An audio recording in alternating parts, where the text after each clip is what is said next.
Denver, Colorado, the mile-high city, filled with upscale restaurants, incredible views, and ample opportunity for 16-year-old Jolena Pryor to find trouble.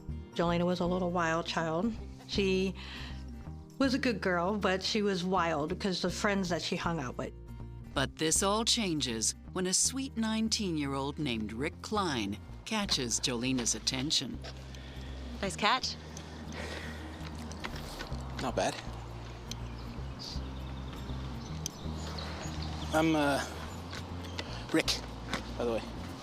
Jolena. Oh, so you're the famous Jolena. Who else could it be? My mom's mom worked together with, I think, Rick's mom. My grandma was all like, hey, I got a daughter, you got a son, and I think they ended up meeting. My mom was very spontaneous, where Rick was very, let's think about this, very analytical. So that balance really played very nicely. I don't have to go in yet. It's not even 10 o'clock. Yeah, but it's a school night for both of us. I won't tell if you don't. Come on, Joe. We have homework to do. You're serious, aren't you? I'm always serious. Except not with you. Oh. He was a goody two-shoes. He was actually a good influence on my sister.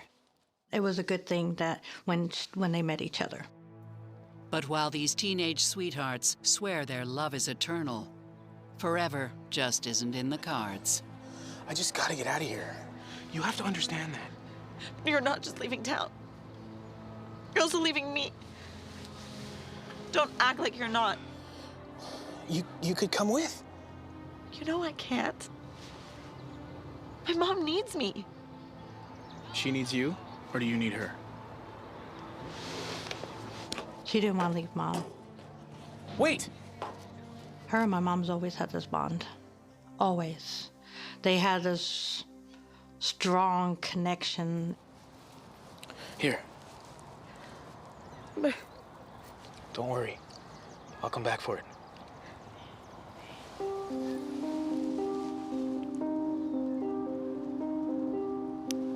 Rick has recently graduated high school and is dreaming of adventure. He said, I'm going to join the military to make his father proud. While Rick is on the high seas, Jolena's world is more down to earth. She was just trying to get through high school and just trying to get it finished. But as fate would have it, Jolena soon finds a distraction in the form of Sam Michaels. Hey, you dropped something. Hey. Sorry, you dropped something. Jolena? He was a very handsome man. I think the reason why they got together was, one, I believe it was a rebound, but they did fall in love. I think she was just also just trying to find somebody and be happy, and she wanted a family. But maybe not quite so soon. You know, her desire was always there. Yeah, I do think, you know, it was kind of, whoa, surprise, you know? It isn't the only surprise.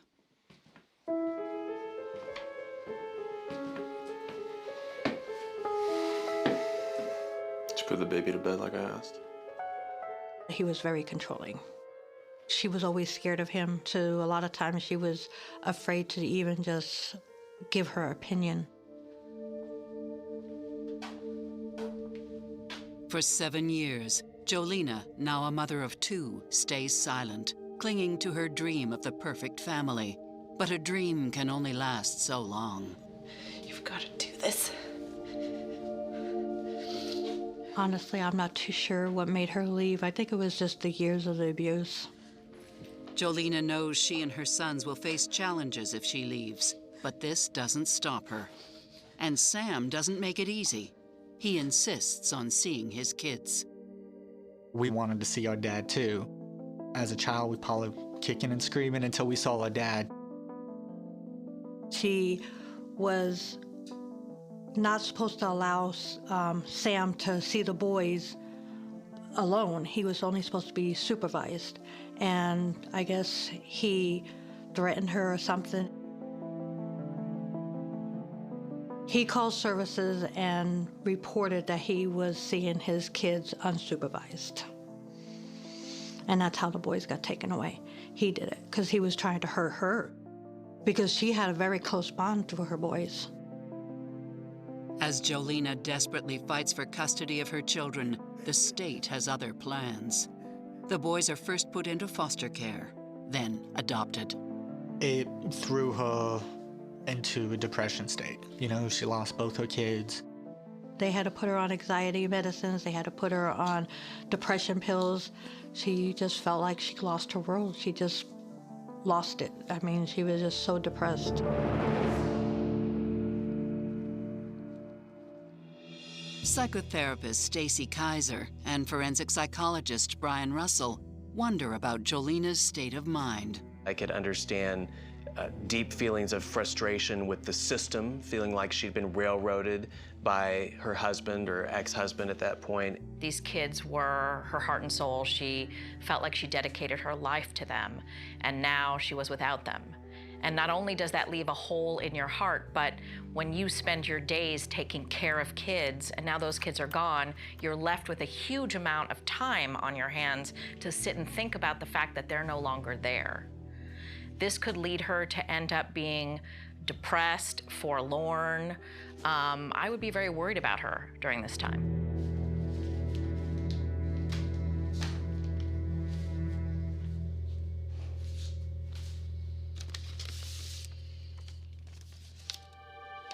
As Jolena struggles to make the best of a bad hand, her thoughts turn to her first love. Nice catch. I'm, Rick, by the way. I believe she was still in love with him. I think when she married Sam, I believe it was more trying to get herself over Rick. You're not just leaving town. You're also leaving me. Take it. Don't worry. I'll come back for it. It's been nearly 10 years since Rick left, but Jolena is pinning her hopes on their upcoming high school reunion. She wanted to go to the reunion to see if there was anything there left. And then I, came back to the country. Now you traveled quite a bit. Yeah. For sure. Did you ever, think of settling down? Yeah, but, it's complicated. I gotta go. It was nice seeing you. Keep in touch. But much to Jolena's disappointment, Rick's heart has moved on. Susan was a Navy brat. She was raised around that, and I think he met her there. So, that's the infamous ex? She looks like a delicate little flower. There was the tension between her and my sister. You could just tell with her disposition that she's not very friendly. And while some people would die for love, Look, I'm sorry! Rick, my mom meant everything to him. others would kill for it. You stay out of this. There was a lot of bitterness and a lot of hatred.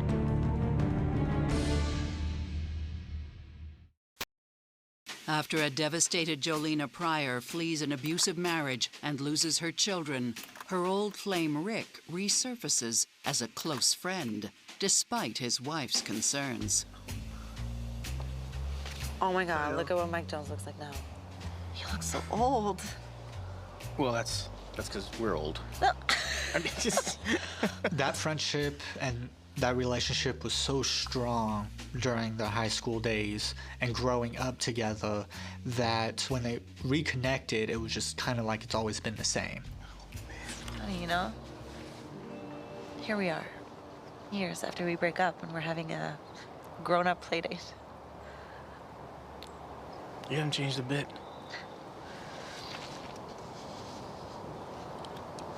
I should never have left. No, there's nothing we can do about it. I guess not. My mom meant everything to him, especially during high school time and things like that. He had a very deep, deep love. Love that turns into something more.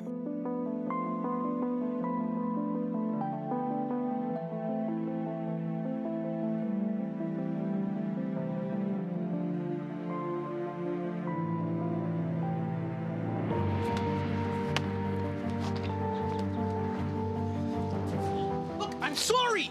I never meant for this to happen! Well, I guess that makes it okay then. Tell that to your baby girl.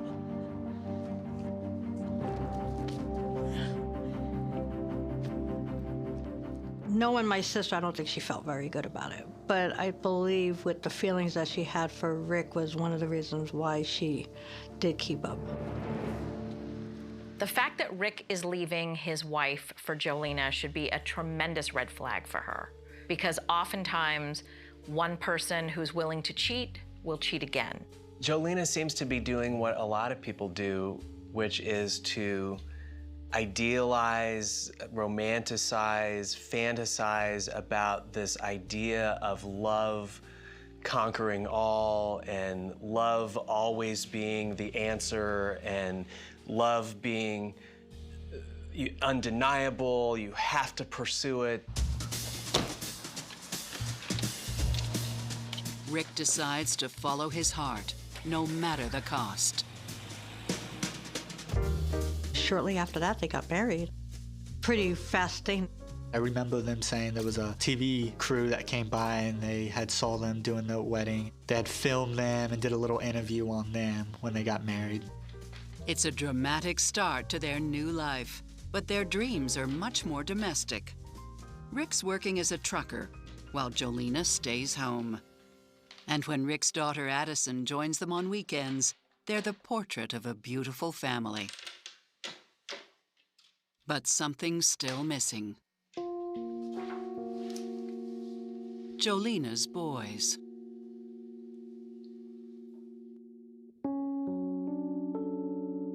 I asked my mom, my adopted mom, I said, hey, what is my mom's name? You know, what is her last name? And she gave me that name.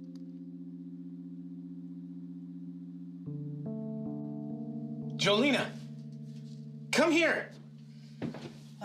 I just got the craziest message from Aaron. Look.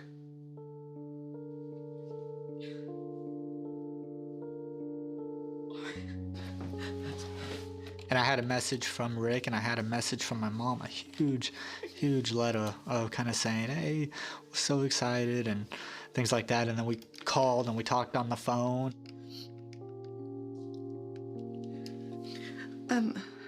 Hi, Aaron? I just got your message. Yeah, it's your mom. It was crazy. It was kind of like, whoa. I mean, that happened immediately. The joy, you wouldn't believe the joy on her face. Her attitude changed. She was just started getting back to the old Jolena. And after 9 years, Jolena and Aaron finally meet again. I wanted to experience and develop that relationship even more. So I moved out here. Jolena throws herself into the role of doting mother. Seriously, Mom, this is not a good picture. Oh, any picture of you is a good picture, baby.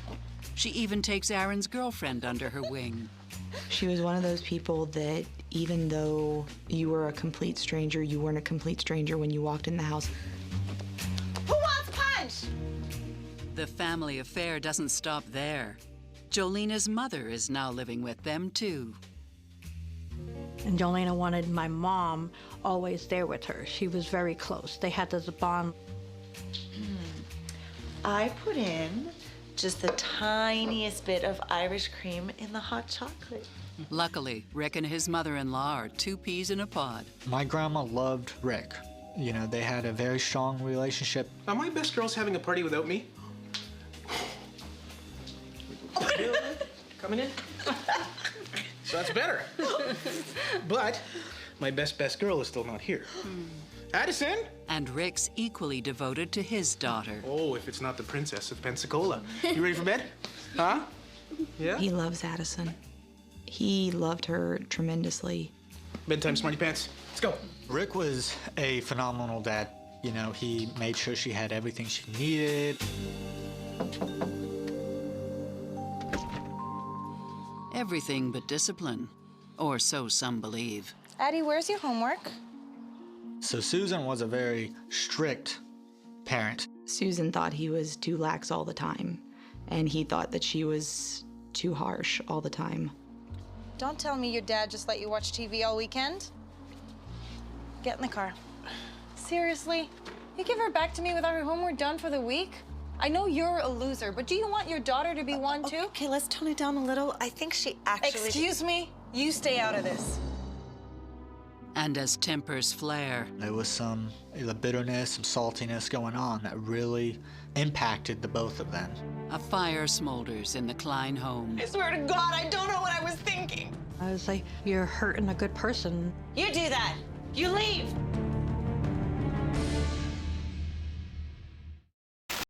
Devoted husband and father Rick Klein is building a life for his new family, despite a bitter ex-wife and spending far too much time on the road.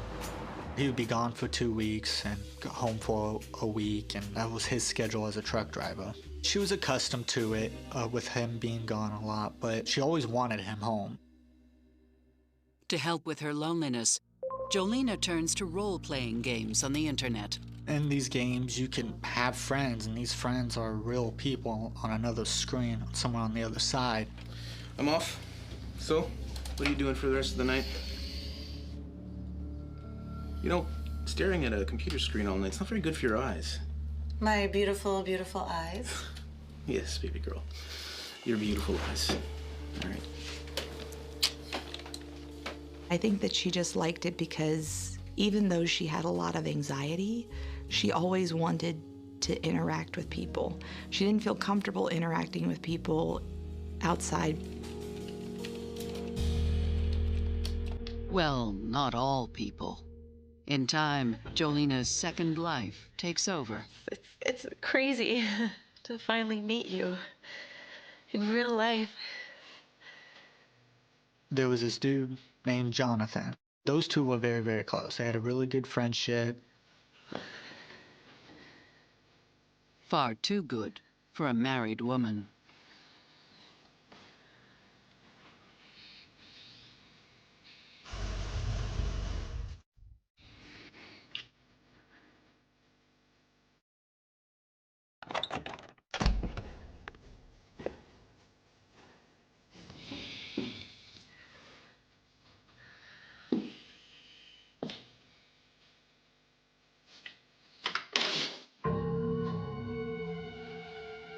You need to leave now while I'm still being a decent guy. Now.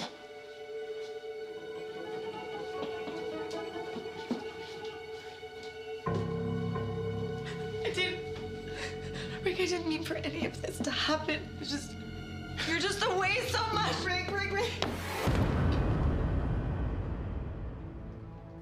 I swear to God, I don't know what I was thinking.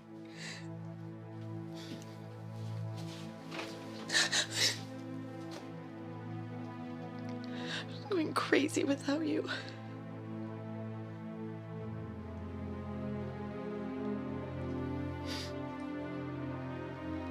I don't love him.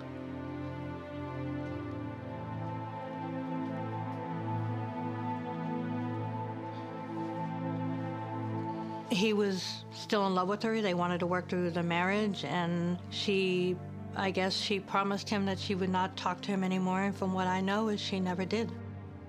And with her promise, the affair fades into the past. They were like, okay, we're gonna start fresh. We're gonna start like we're a brand new married couple. I think he just had that type of love for her. I think, he was like, look, I do love you. And, I want this to continue. I want this to work out. Soon after, the fragile couple, especially Jolena, is hit hard when Jolena's mother dies. When my grandma did pass, it did affect my mom in a very negative way. It did take her back into a deep state of depression. She got to a point to where she wanted to sleep with my grandma's ashes. She would put them right there on the bed. My mom did not like to be away from my grandma. Maybe that was just another sense of, hey, her feeling close with her mom. But Rick views Jolina's nighttime ritual a little differently. It definitely had an impact. You know, when sleeping on the ashes, now they're sleeping in two completely different rooms, beds, because he didn't want that. It impacted him pretty big. While it looks unusual for someone like Jolina to be sleeping with her mother's ashes, and it is unusual, I sort of understand what's going on with her. She did suffer a lot of loss in her life. She is someone who seems like the type who would want to cling on to every bit of anyone she cared about. And I think that in her mind, that is what she's doing. I don't fault Rick for not understanding why Jolina would be wanting to sleep with her mom's ashes. It is, I think, clearly outside of sort of the normal range of grieving behavior. At the same time, though, what I like to see is when one member of a couple is having a crisis, the other member is really trying to understand, trying to help the person. If they can't help, then trying to get help for the person. And instead, it seems like Rick is sort of just withdrawing. While Jolina seems to be breaking down, it's Rick, not his wife, who ends up in the hospital. Rick had a heart attack in July of 2014, and he was out of work. Rick was behind in his child support. Jolina did not work, so I think that things were definitely strained financially in their household. His health not being so great, and then her health not being so great, I think it was a lot of stress on both of them. We're not gonna make it to the end of the month. What do you want me to say? And I'm sorry I had a heart attack? That's not what I'm saying. I think I'm gonna leave before I say something I regret. Yeah, you do that. You leave. There was some bitterness, some saltiness going on that really impacted the both of them. That saltiness makes Rick spend less time at home. He's either on the road or visiting his daughter nearby.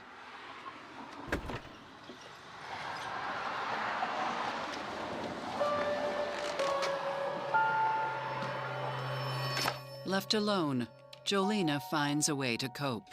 She was always on her computer, from the time she woke up to the time she went to bed. And once again, Jolina's virtual world consumes her. Jolina first encountered Spiked Jesus, or Joseph, through the internet.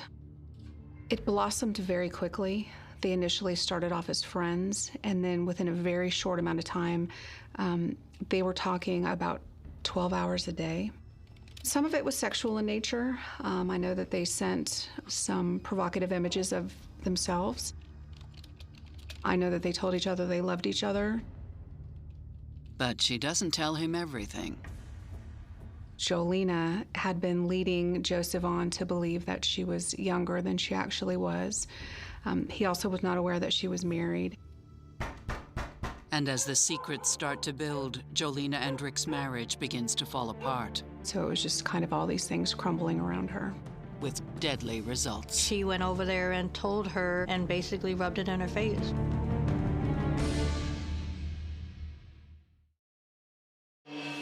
Crushed by her mother's death, Jolina Klein seeks refuge in an online affair, while her husband Rick spends more and more time with his daughter, Addie, and Addie's mother, Susan, Rick's ex. Here. Okay.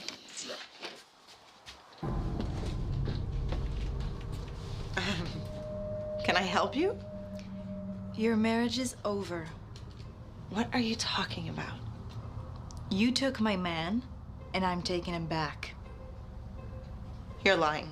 She went over there and told her and basically rubbed it in her face. Well, you cheated with my husband, now I'm cheating with yours, basically.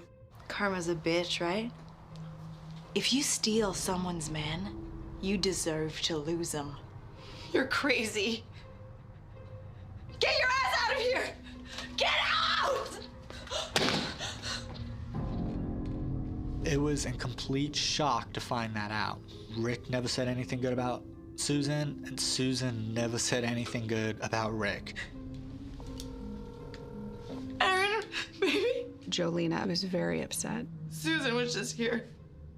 She was very upset. I think she felt betrayed. I think she felt sad. And again, her mother had just passed away, so it was just kind of all these things crumbling around her. Clearly, Rick and Jolena have very limited coping skills and ability to problem solve. And since they don't have those abilities, they seek something to help them escape from whatever it is they're dealing with in the moment. So for Rick, his escape is to go back to Susan. And Jolena escapes into the fantasy world of online gaming, where she can create a whole separate persona, be a whole new person, and have a whole new life. It really looks like Rick and Jolena both are sort of waking up to the fact that the fantasy that they were chasing when they got back together is not recreatable. In a mirror image of a night some years before, the pair faces a major crisis. I don't know exactly the conversations that happened, but you could tell that the relationship was not the same after that point. You could start to see things going down. That was kind of the first domino. And it's not long before others begin to fall. So it was a Wednesday night, and we were at like a kind of a Bible study. Someone had tried calling us, kept calling and calling and calling. Well, while we were at the Bible study, I got a message on a social media platform. It was from Madison, and she said, "Hey, have you heard from my dad today?" And I said, "No." And she wrote me back and she said, "Well, the car's missing and I haven't heard from him. Today's my birthday." So my wife and I drive back to my mom's house.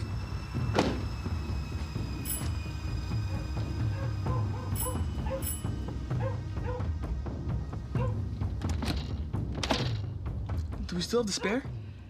I think I took it off because we never use it. Where's Zoe? I hear Zoe, the dog, barking, but she's not barking at the door. She's barking off in the distance. I'm like, whoa, my mom loves that dog. If they're going anywhere, they're taking that dog. Zoe's very much a guard dog. As soon as the doorbell rings or she hears a knock, she wants to know who's there. Something's not right. She was barking, but she wasn't at the door, which I thought was really, really weird. At this point, panic creeps in. You better call the cops. During that time, she actually found the key to the house.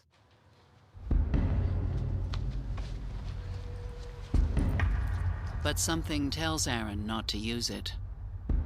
I look at my wife and I go, we can't. We have to just wait. We have to wait for the sheriff's office to get here.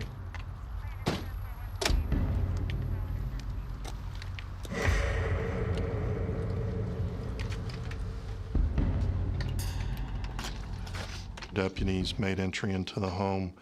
When they made their way to the back bedroom, it was locked. So they had to force the door open, use force to get it. When they open the bedroom door, she is on the floor. The victim is Jolena.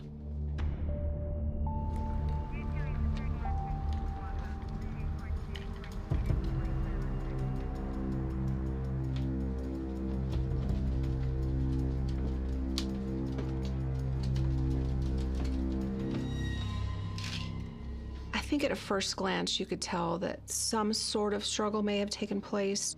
If you looked at the bed, the top sheet had some blood and maybe some urine staining on it, like something perhaps had started on the bed and then ended up on the floor. She's got a pillow over her face. She had some bruising on her head. She had some bruising on her tongue. She had some bruising on her arm, which painted a picture that obviously someone had done something to her and this had been a struggle. Aaron and I were kind of just waiting outside. One came out. We're about to walk into the house, and he stopped us and he said, "You can't go in there." They tell us, you know, there's a woman who has been found, and you know, you knew, you know, it was, we knew who it was. And so it was just a very sudden realization of what was going on. That whole reality came crashing down. I went into a complete state of shock. I understand this is difficult, but I have some questions. I began asking him, well, when was the last time you talked to your mother? When was the last time you talked to Rick? If there was anything going on, if they had any enemies where somebody might have, kidnapped him, killed her. As investigators consider all angles, Aaron breaks the news to the rest of the family. So, I had to make all the phone calls to my grandpa, my aunt, and my Aunt Dorothy. First thing that popped in my head was that possibly Susan did it. I thought it was Susan. Dorothy, she thought Susan might have something to do with it because of the tension between the two over the affair. There was so much hatred. A lot of tension between them two.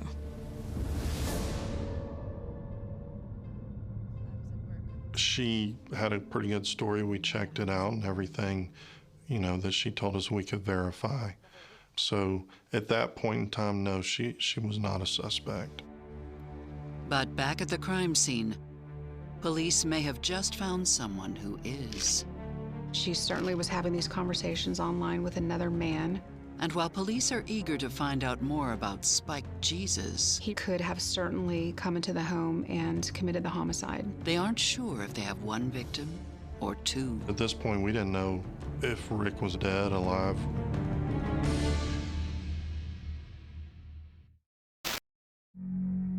When Jolena Klein is found murdered, police raise the possibility of a second victim and quickly begin a search for her missing husband, Rick.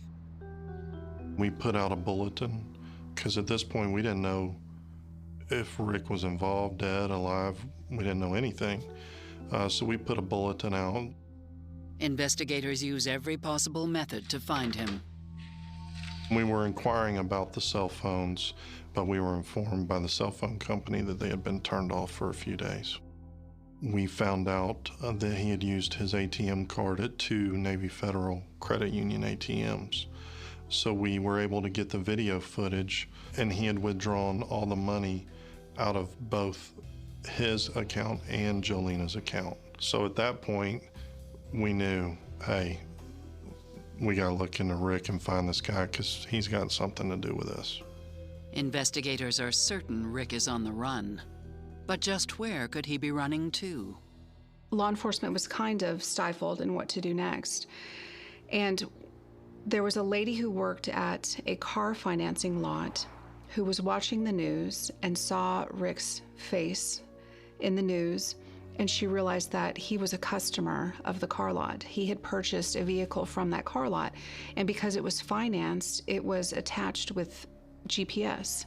It had a GPS tracking device on it. So she actually reached out to law enforcement and said, oh my gosh, this man is a customer of ours, and there's a tracking device on it, and she actually started tracking it. They track Rick to Savannah, Georgia, and he's heading north.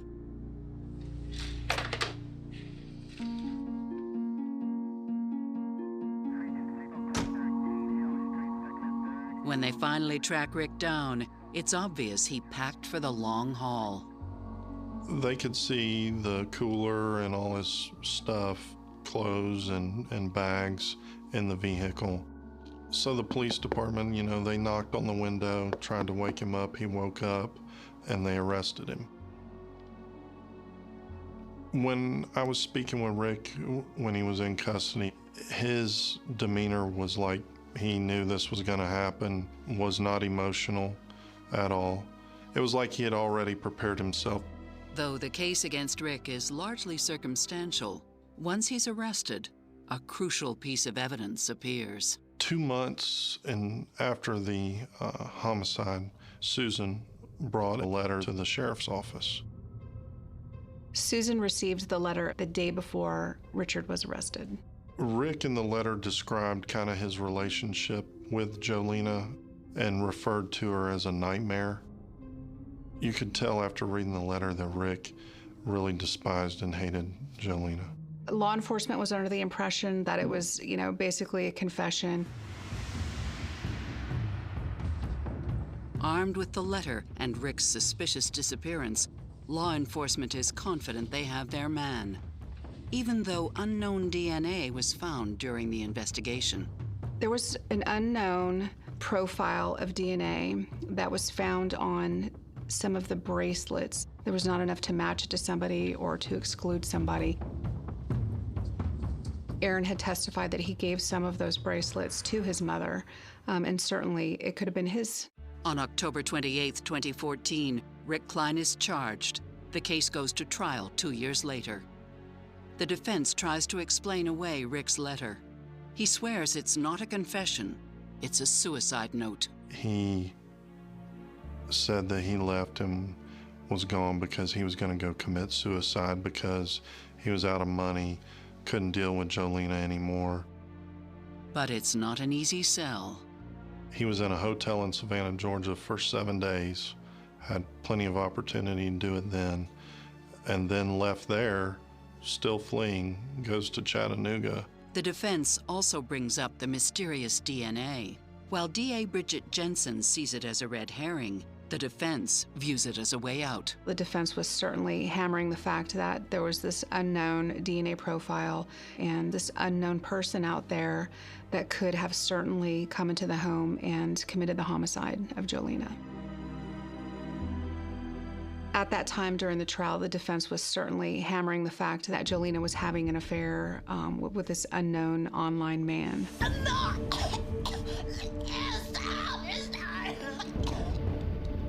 What they were trying to argue is that it was a Spike Jesus. The theory is enough to cause doubt. It was a hung jury because of the defense bringing up Spike Jesus and the unknown DNA profile. It gave him enough reasonable doubt. Rick is released. There will have to be a second trial. But the bigger issue is that the prosecution now has to find Spike Jesus. I was on a mission to find who he was, where he was, and to get in contact with him at any length that I possibly could. I actually started combing through the computer records from Jolena's computer. I found the individual Spike Jesus, and she actually had entered some information for him. I got his name, I had a telephone number, and I saw that he was in Montreal, Canada. I got copies of his passport transport records, which showed that he'd never been to Florida. He was a young man, basically a victim and everything too. With Spike Jesus cleared, DA Jensen is confident she knows what happened. I believe the night Jolena was murdered, she had been online with Spike Jesus. Her last outgoing conversation with him was at 1:54 that morning.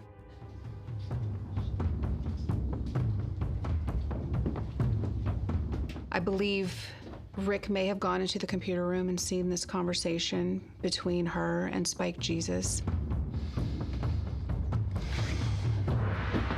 I think there was an argument that probably ensued inside the bedroom. I can't believe you did it again. And you judged me about Susan? What are you talking about? I saw your chats. What? That's impossible. You don't. No! No! Joey! No! No! No! No!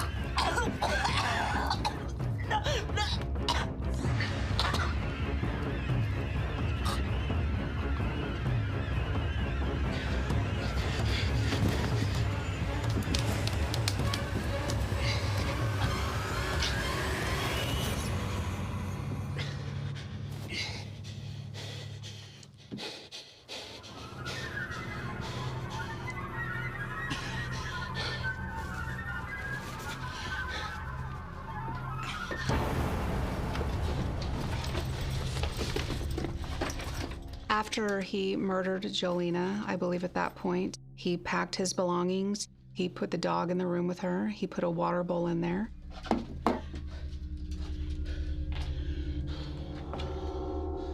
And I believe he left the area.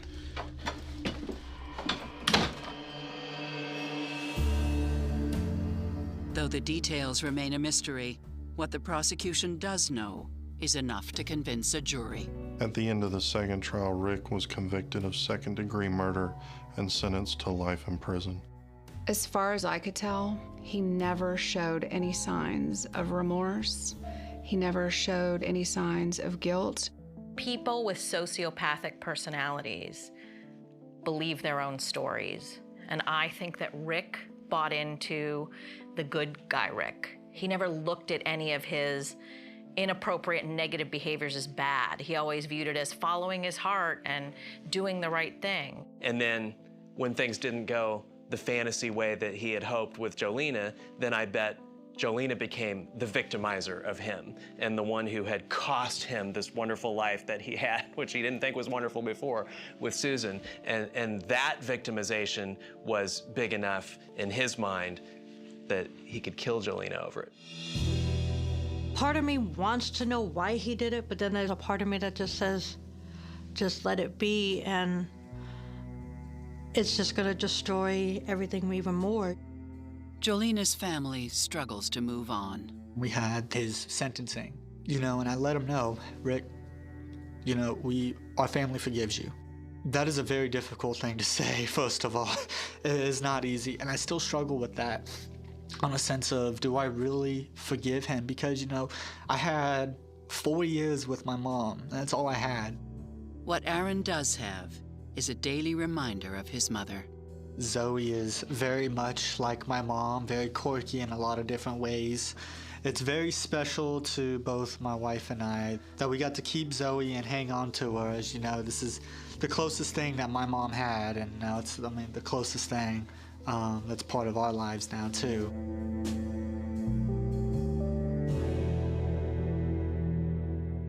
The year is 1984, and the golden state of California is bathed in the warm, deceptive glow of an endless summer. A place where doors are left unlocked and children ride their bicycles until the streetlights flicker to life against the twilight sky. But beneath this veneer of suburban perfection lies a darkness waiting to breach the threshold of a quiet home nestled at the end of a forgotten cul-de-sac. It begins with a single, chilling detail, a shattered pane of glass resting silently on the hardwood floor of a dimly lit living room, catching the moonlight like fractured ice. This is the genesis of a nightmare, the birth of a cold case that would go on to haunt generations and shatter the illusion of safety in a tight-knit community.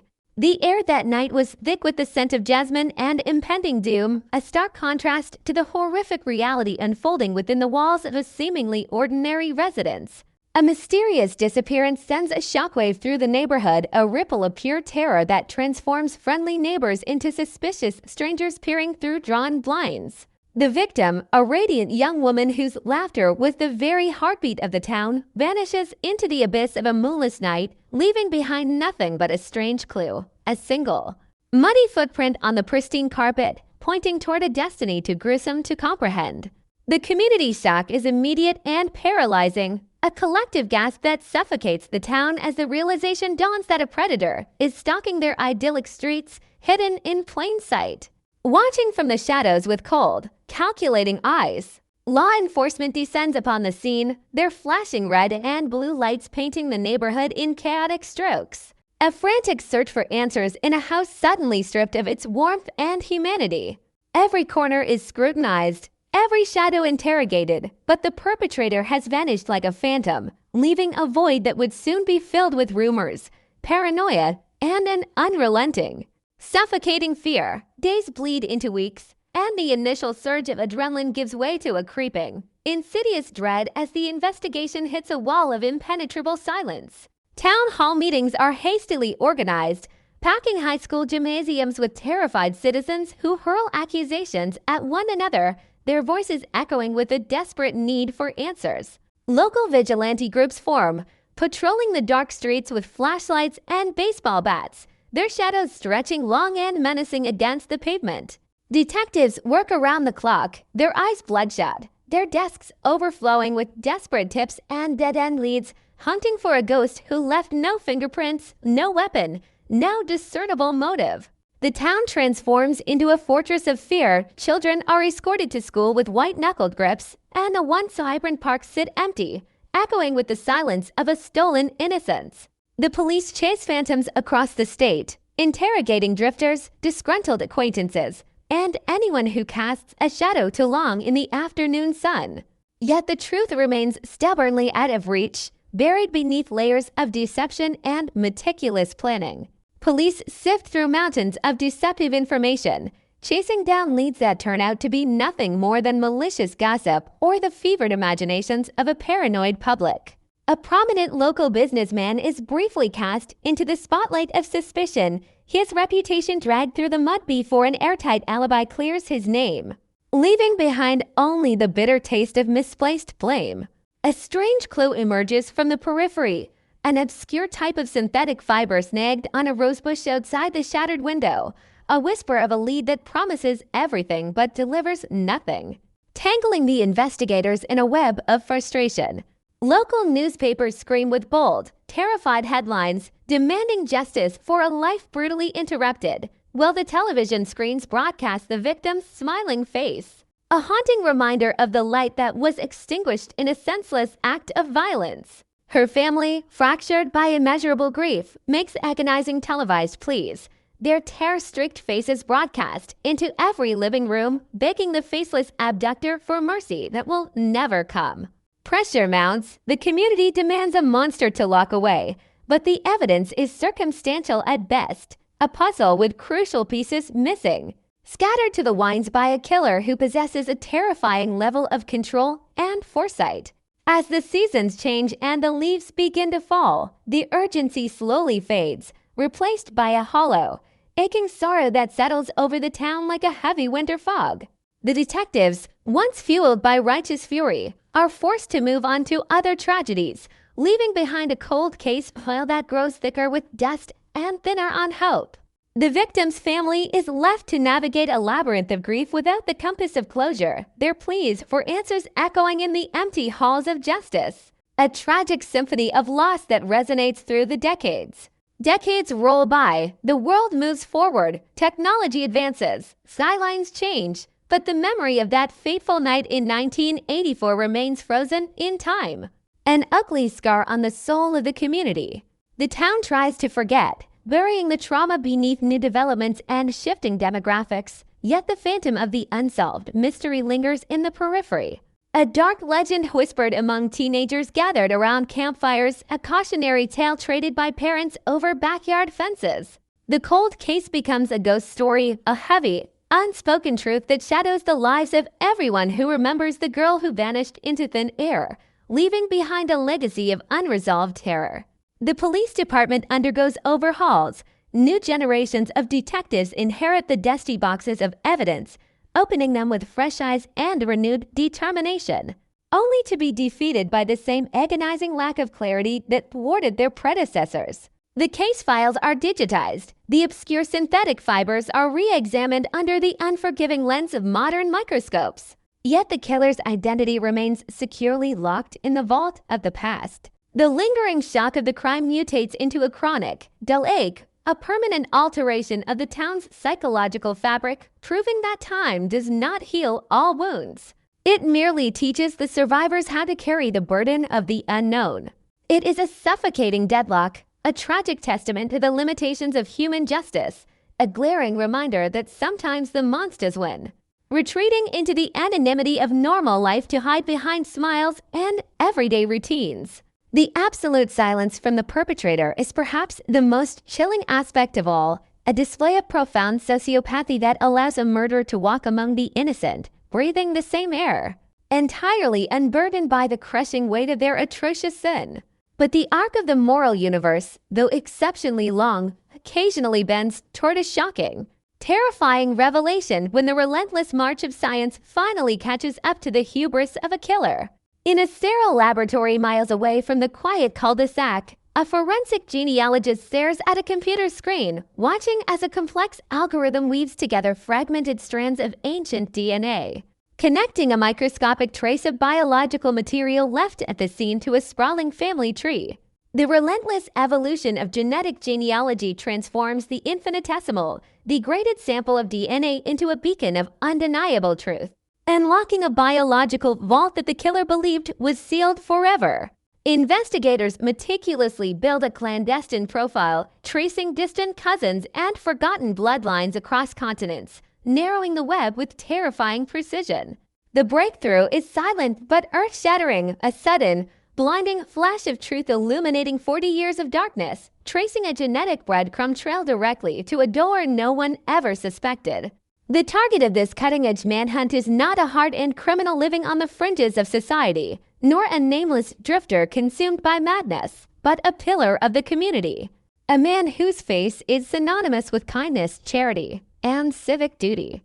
The police assemble in the crisp morning air, their expressions a mixture of disbelief and grim resolve, as their unmarked vehicles glide silently into a pristine suburban neighborhood, pulling up to a house adorned with blooming flowers and the cheerful detritus of family life. They approach the door of a beloved grandfather, a man who spent the last 4 decades handing out candy on Halloween, volunteering at the local church, and bouncing his adoring grandchildren on his knee, a man completely insulated by a lifelong facade of gentle respectability. The arrest shocks the community to its very core, a seismic event that shatters reality, as neighbors watch in paralyzed horror while the friendly old man next door is led away in handcuffs. His hands trembling, his eyes finally reflecting the cold, dead emptiness of the predator he always was. The revelation is a devastating psychological blow, forcing everyone to question every interaction, every shared laugh, every moment of misplaced trust they ever extended to the monster masquerading as a saint. The trial becomes a morbid spectacle, tearing away the mask of the beloved patriarch to reveal the calculated savagery of his youth. A horrifying juxtaposition of the bloody crime scene and the frail, gray-haired defendant sitting quietly in the courtroom. It is a brutal reckoning that provides a hollow sense of closure, for the truth does not erase the decades of suffering. Nor does it bring back the radiant life that was so violently extinguished on that warm summer night. The resolution of the cold case leaves behind a profound, lingering impact, a terrifying realization that absolute evil does not always lurk in the dark alleys or the abandoned buildings. Sometimes it thrives in the bright, cheerful kitchens of the people we think we know best. The community is forever changed, forced to navigate a new reality where the boogeyman is not a mythical creature of the night, but the smiling neighbor who waves from across the street. A haunting memory that will never truly be laid to rest. The files are finally closed, the evidence box is sealed, but the story continues to echo through the silent, empty spaces of the town. A continuous, chilling reminder that some secrets are too dark to remain buried forever, and some sins are so profound that even time itself cannot wash them clean. Leaving behind an eternal testament to the fragility of human safety and the shocking, savage truth hidden behind the friendliest of smiles. The gavel falls with a deafening crack that reverberates through the mahogany-paneled courtroom, a sharp, violent sound that shatters the fragile silence and signals the beginning of a reckoning 40 years in the making, drawing an immediate, suffocating tension into the lungs of every spectator packed into the stifling gallery. The air inside the courthouse is thick, practically unbreathable, heavy with the desperate anticipation of a community starving for a climax to a nightmare that has spanned multiple generations, drawing a morbidly fascinated crowd that spills out into the sun-drenched corridors, their eyes fixed unwaveringly on the heavy oak doors that separate them from the monster they once called a friend and neighbor. Inside this arena of justice, the sterile, fluorescent lighting casts a sickly, unforgiving pallor over the proceedings, stripping away the comforting shadows where suburban secrets usually fester and die, forcing the horrific, blood-soaked details of the 1984 cold case into the harsh glare of an uncompromising public scrutiny that refuses to look away. Sitting at the defense table, dwarfed by the imposing, classical architecture of the room, is the beloved grandfather, a man whose very physical presence seems like a grotesque, irreconcilable paradox. His frail, stooped shoulders draped in an oversized, drab gray suit, his silver hair neatly combed back, presenting a carefully curated picture of geriatric vulnerability that violently and sickeningly clashes with the savage reality of the charges leveled against his name. The lead prosecutor, a seasoned and relentless attorney with eyes like chips of flint and a resonant voice that commands absolute, terrifying attention, steps purposefully up to the polished wooden podium, slowly scanning the 12 faces in the jury box before delivering an opening statement that meticulously, surgically dissects the defendant's flawlessly crafted double life, peeling back the thick layers of civic duty, church attendance, and neighborhood barbecues to expose the rotting, malignant core of a sadistic predator. The legal narrative weaves a chilling, hypnotic tapestry of sociopathic deception, detailing step-by-step how a man who volunteered at charity car washes, coached Little League Baseball, and handed out blue ribbons at the county fair could seamlessly transition into a phantom of the night, a methodical, cold-blooded stalker who hunted his human prey with the calculating precision of an apex predator before washing the blood from his hands and returning to the warm, oblivious embrace of his sleeping family. As the prosecution lays out the grim timeline, charting the intersection of the victim's final, desperate moments with the killer's horrific urges, the sheer, breathtaking audacity of the deception sends a palpable, physical shudder through the crowded gallery. A collective recoil of pure revulsion as former friends and next-door neighbors realize that the man who borrowed their gardening tools and smiled at their children was harboring a darkness so profound and absolute that it defies all boundaries of human comprehension. The trial quickly transforms into a grueling masterclass in forensic unearthing, calling upon a parade of stoic experts who translate the silent, microscopic language of biology into a damning, inescapable symphony of guilt, transforming invisible fragments of the distant past into the undeniable architects of the defendant's imminent downfall. The brilliant forensic genealogist takes the witness stand, painting a vivid, gripping picture of the relentless digital manhunt that cracked the uncrackable case, describing the agonizing, sleepless months spent navigating the labyrinthine, dead-end branches of a sprawling ancestral family tree, tracing obscure genetic markers across decades, state lines, and continents until the supercomputer algorithm locked onto a single, inescapable nexus point. A biological fingerprint that belonged exclusively and irrefutably to the frail man sitting impassively at the defense table. The science presented is incredibly complex, a dizzying, impenetrable array of centimorgans, chromosomal overlaps, and degraded alleles. Yet the ultimate conclusion drawn for the jury is terrifyingly simple and absolute. The microscopic trace of DNA recovered from the synthetic fibers snagged outside the victim's shattered living room window is an exact, mathematically impossible to deny match to the DNA secretly harvested by detectives from a crumpled coffee cup discarded by the suspect during a clandestine surveillance operation just months prior. This staggering revelation, the awe-inspiring collision of cutting-edge, 21st century technology and ancient, unresolved grief, serves as the definitive turning point of the trial. An irrefutable, ironclad anchor of truth that utterly shatters the defense team's desperate, flailing attempts to weave a narrative of reasonable doubt or cross-contamination. Exposing their legal arguments is nothing more than pathetic smoke and mirrors designed to obscure a monstrous, undeniable reality. As the weeks drag on, the courtroom testimony shifts agonizingly from the sterile, empirical realm of laboratory science to the visceral, heartbreaking reality of human suffering, culminating in the moment the victim's family is finally granted the long-overdue opportunity to confront the architect of their total destruction, a moment of profound, suffocating emotional gravity that brings the rustling, whispering courtroom to a complete, dead standstill. The victim's older sister, a woman whose entire adult life was derailed and defined by the trauma of that fateful summer night, approaches the witness stand with a trembling, awe-inspiring resolve. Her voice shaking with the crushing weight of 40 years of unanswered cares, suffocating anger, and agonizing survivor's guilt, recounting the devastating, black hole void left by her sister's brutal erasure, the empty chairs at decades of Thanksgiving dinners, the stolen futures, the unborn nieces and nephews, and the relentless, haunting questions that poisoned their minds and fractured the foundation of their family soul. She turned slowly, deliberately locking her tear-filled eyes with the defendant, practically begging the universe for a flicker of remorse, a shred of hidden humanity, a tear of regret. But the beloved grandfather offers absolutely nothing but a vacant, reptilian stare, a chilling, dead-eyed emptiness that chillingly confirms the prosecution's portrait of a remorseless psychopath totally devoid of empathy. A hollow vessel of a man who views human life as nothing more than a disposable commodity to be used and discarded for his own twisted, violent gratification. The emotional toll of observing this trial is devastating, a daily, grueling plunge into the pitch-black abyss of human depravity that leaves the jury members visibly drained. Their pale faces reflecting the heavy psychological burden of absorbing the grisly, uncensored details of a crime that was executed with shocking, animalistic brutality and subsequently concealed with terrifying, sociopathic efficiency.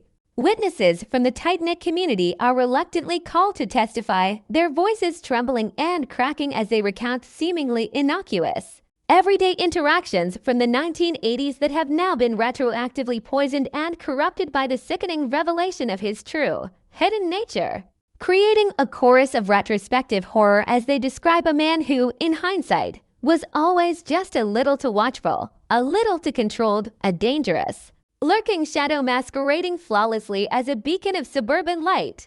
The defense attorneys mount a futile, desperate resistance, grasping blindly at evidentiary straws and attempting to ruthlessly exploit the natural degradation of decades-old memories and the chaotic nature of the original, flawed police investigation. But the walls are rapidly closing in, the DNA evidence acting as an insurmountable fortress of guilt that traps the defendant in the inescapable, blinding glare of his own monstrous, unforgivable actions. As the grueling trial finally nears its inevitable conclusion, the oppressive atmosphere inside the courtroom reaches a fever pitch of anticipation, a suffocating, breathless tension as the jury retreats into seclusion to deliberate the ultimate fate of a man who successfully managed to cheat justice for nearly half a century, leaving the traumatized community suspended in a terrifying, agonizing limbo between the bloody ghosts of the past and the desperate, burning hope for a finalized, righteous resolution. The hours tick by with agonizing, deliberate slowness, each passing minute amplifying the crushing tension in the hallways, until the inevitable word is passed to the bailiff. The jury has reached a unanimous verdict, prompting a frantic, desperate rush of bodies back into the wooden pews of the courtroom. The air suddenly thick with a silence so profound and absolute it literally rings in the ears of those waiting. The jury foreman stands up on trembling legs, the single slip of paper in his sweaty hands carrying the immense, metaphysical weight of a stolen young life, and reads the single word that the broken town has waited 40 agonizing years to hear, guilty, a powerful, explosive syllable that triggers an immediate tidal wave of suppressed, raw emotion, causing gasps of pure relief, muffled, hysterical sobs, and a sudden, overwhelming, physical release of a toxic tension that had essentially strangled the community's spirit since 1984.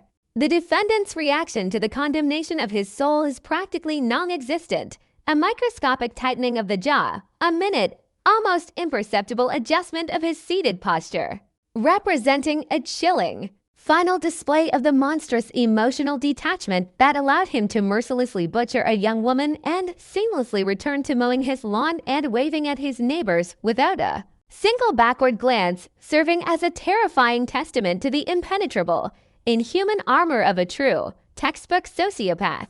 The subsequent sentencing hearing is a mere, grim formality, with the presiding judge delivering a blistering, historically venomous condemnation of the defendant's abhorrent, cowardly crimes and his breathtaking, decades-long hypocrisy before formally condemning him to spend the absolute remainder of his miserable, natural life behind the unforgiving, cold concrete and reinforced steel of a maximum security penitentiary, ensuring that he will draw his final, rattling breath surrounded only by the harsh, violent reality of the hell he so meticulously created for himself. The heavy wooden gavel falls for the final time, a resonant, booming thunderclap that officially signifies the end of the lengthy legal proceedings, but also marks the difficult beginning of a complex, permanent, and painful grieving process for a town that has been irreparably altered by the terrifying, undeniable truth that monstrous, unspeakable evil does not always announce itself with a menacing snarl or a terrifying visage,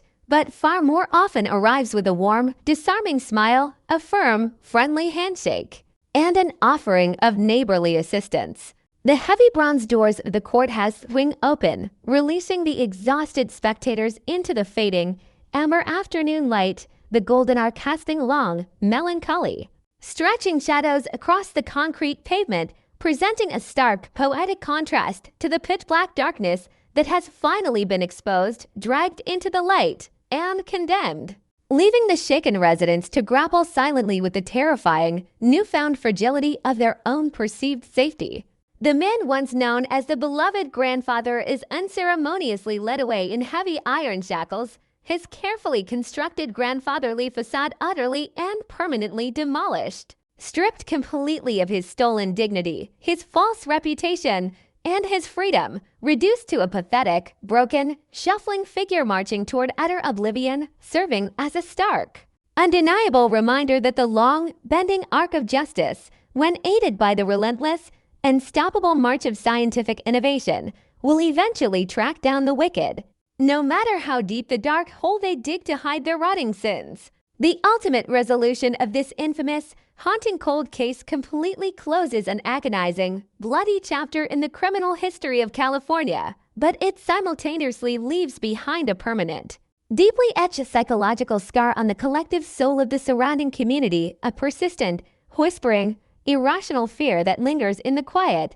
vulnerable moments of the night, a haunting, inescapable realization that you can never truly, completely know the dark, twisted secrets buried deep within the hearts of those who live right next door, sleep under the same suburban stars, and drink from the same poisoned well of human nature.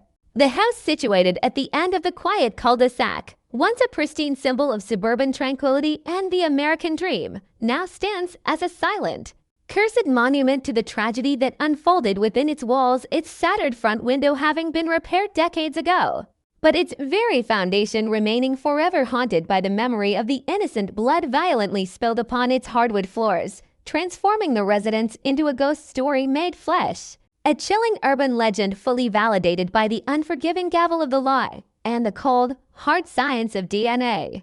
The victim's name, which for 4 decades served as a tragic synonym for unresolved terror and paralyzing community grief, is finally powerfully reclaimed. Her memory properly honored not by the terrifying mystery of her sudden demise, but by the relentless, unyielding, and ultimately successful pursuit of the undeniable truth that finally brought her arrogant killer to his knees, serving as a powerful testament to the enduring, illuminating power of hope and the unshakable, fierce determination of those investigators who stubbornly refused to let the darkness win. Yet, even as the sensational headlines inevitably fade into obscurity and the broadcast news vans depart for the next tragedy, the true, lasting legacy of the 1984 cold case remains inextricably woven into the very cultural fabric of the town, serving as a grim cautionary tale whispered to wide-eyed children, sparking a silent, suspicious vigilance adopted by once trusting neighbors, and representing a permanent, heartbreaking loss of innocence that serves as a chilling, eternal reminder that the monsters are undeniably real.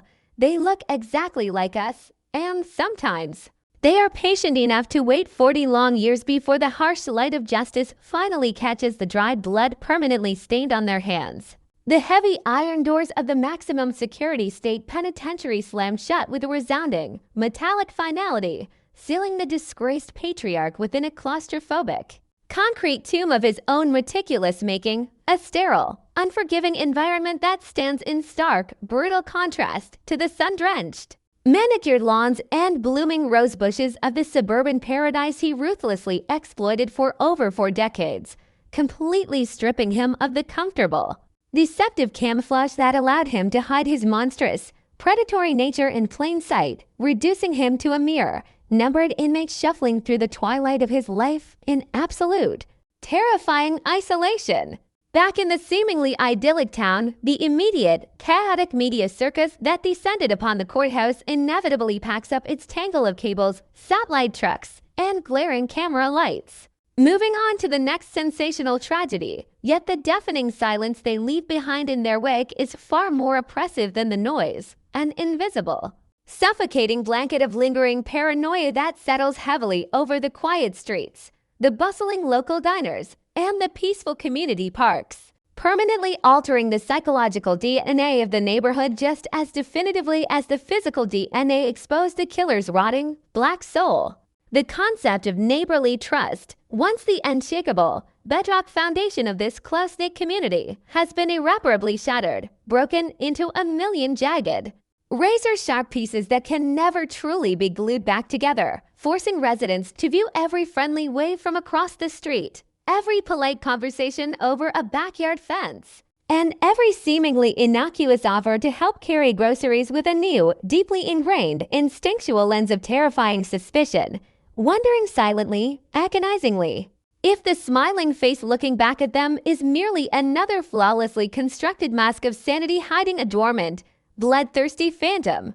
This insidious, creeping paranoia is the true, lasting poison of the 1984 cold case, a toxic, invisible legacy that bleeds into the generational consciousness, fundamentally changing how parents raise their children in a town that has lost its innocence to a monster who masqueraded as a beloved, grandfatherly saint.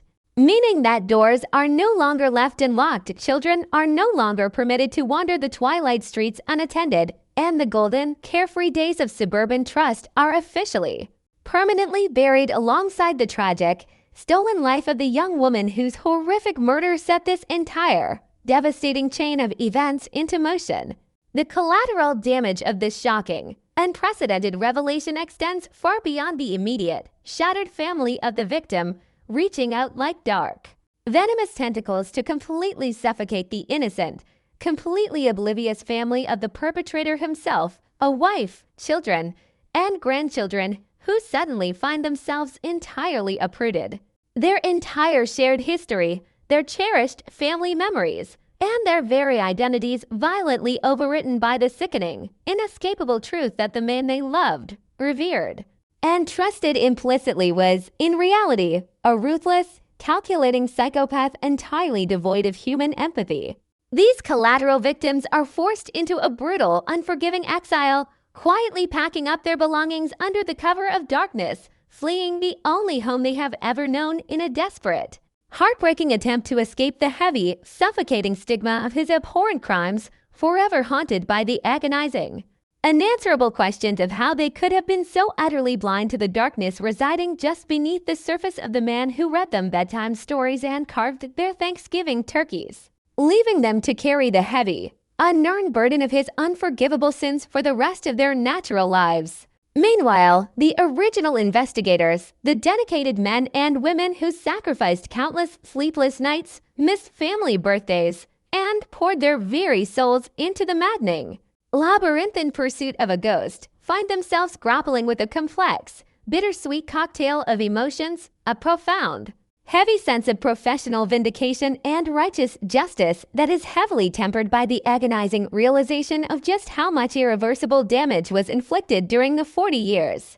The killer was permitted to roam free, breathing the fresh air and enjoying the sunshine that he violently stole from his victim.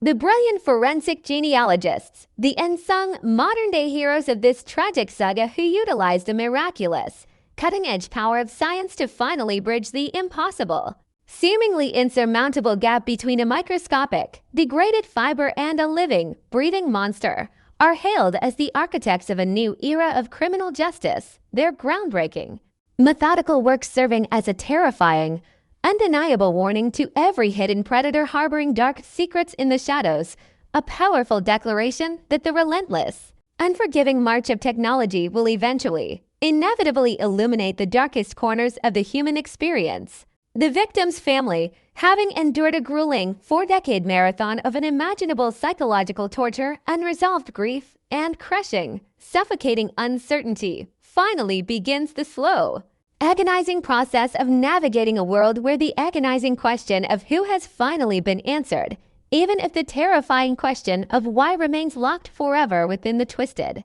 impenetrable mind of a sociopath, allowing them to finally transition from the paralyzing purgatory of not knowing into the difficult, but necessary journey of genuine, unburdened and healing. They establish a beautiful, enduring memorial foundation in her name, transforming the dark, agonizing legacy of her brutal demise into a beacon of hope and support for other families still trapped in the agonizing limbo of unsolved cold cases, ensuring that her stolen light continues to shine brightly, pushing back against the encroaching darkness, and serving as a permanent, powerful testament to the enduring, unbreakable strength of the human spirit in the face of absolute, incomprehensible evil. The physical house at the end of the forgotten cul-de-sac, the silent, brooding epicenter of the 1984 tragedy, eventually changes hands again, purchased by a young, optimistic family entirely unaware of the dark, bloody history baked into its very foundation, their joyful laughter and the chaotic, vibrant energy of their children slowly, gradually cleansing the invisible, lingering stain of violence from the hardwood floors, a powerful, symbolic representation of life stubbornly, persistently moving forward, refusing to be permanently paralyzed by the sins of the past. Yet, even as new coats of paint cover the old walls and new generations forge their own memories within the town, the chilling, inescapable shadow of the beloved grandfather remains a permanent, haunting fixture in the local lore, a terrifying, modern-day boogeyman used to remind the vulnerable that the most dangerous predators do not lurk in dark, abandoned alleyways, or desolate, overgrown forests, but rather they reside in the bright, cheerful, meticulously manicured heart of suburbia, hiding behind a facade of extreme normalcy and devastatingly ordinary routines. This realization is the ultimate, terrifying climax of the cold case, a chilling, philosophical awakening that completely dismantles the comfortable, naive illusions we construct to feel safe in an inherently unpredictable, dangerous world, forcing us to confront the uncomfortable, terrifying reality that the human capacity for extraordinary, calculated evil is not always accompanied by an outward display of madness or monstrousness, but can instead be cloaked in the incredibly mundane, disarmingly pleasant attire of a friendly, helpful neighbor. The incredible, unprecedented resolution of this case sends a massive, undeniable shockwave through the entire criminal justice system, prompting a desperate, frantic reopening of thousands of dusty, forgotten boxes sitting in evidence rooms across the country.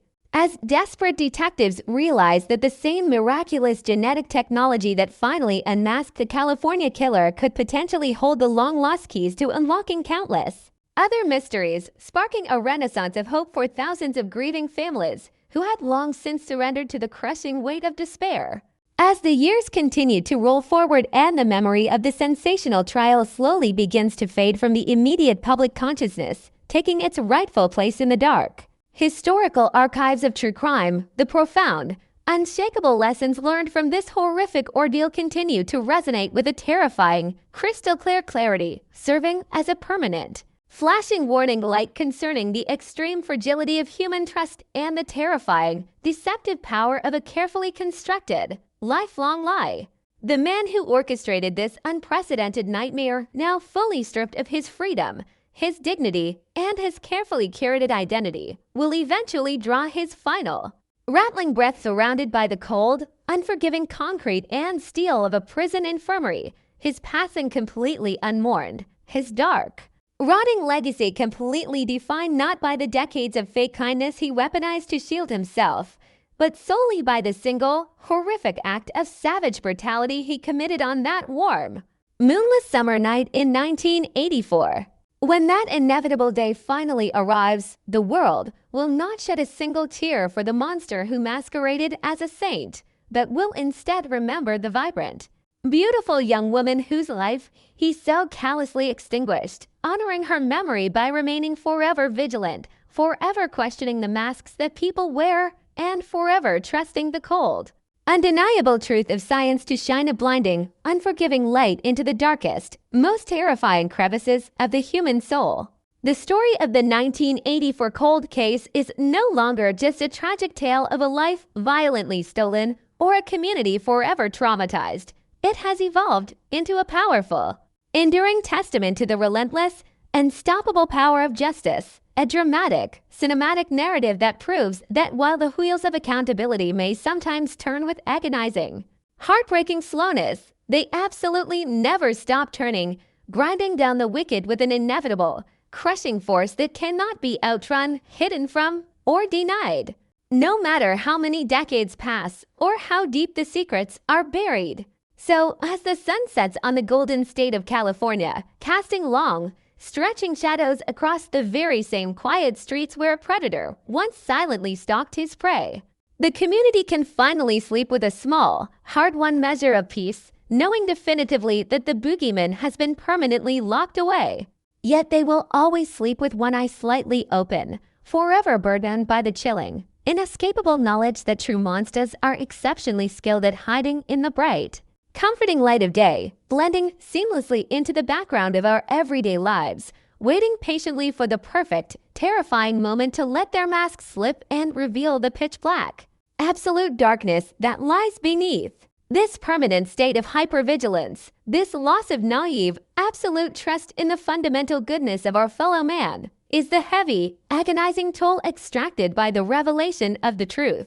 A price that the town must pay in perpetuity for finally dragging the monstrous, bleeding reality of the murder out of the shadows and into the unforgiving, sanitizing light of justice. Leaving behind a haunting, beautifully terrifying legacy that will absolutely never, ever be forgotten by anyone who lived through the terror. An enduring echo of a nightmare that proves conclusively that the past is never truly dead. It is only waiting for the light of truth to resurrect it, demanding a final, terrifying reckoning for the sins committed in the dark. The final collapse of the monstrous illusion created by the man once heralded as the golden grandfather of the community brings a cold, analytical piece to the dusty police archives where the thick, yellowing files of the 1984 murder case have sat for 4 decades as a mocking testament to human failure. Yet this closure carries with it a sharp, jagged edge that continues to cut through the collective psyche of every resident who once called that man a friend or a mentor. As the perpetrator begins his indefinite descent into the gray, repetitive oblivion of state prison, his physical absence from the neighborhood does not result in the immediate exorcism of his terrifying ghost, but rather leaves a vacuum filled by a relentless, obsessive post-mortem of every handshake, every shared holiday meal, and every quiet conversation held over the backyard fence. As people desperately scramble to find the retrospective clues they missed while the Wolf lived comfortably among the sheep, the once pristine reputation of the local police department undergoes a grueling, necessary transformation as well, shifting from the defensive posture of the past into a proactive, technology-driven future where the cold case unit is no longer a graveyard for forgotten tragedies but a high-tech laboratory of ancestral justice. Fueled by the staggering success of the genetic breakthrough that finally snared the uncatchable predator who thought he had outsmarted time itself.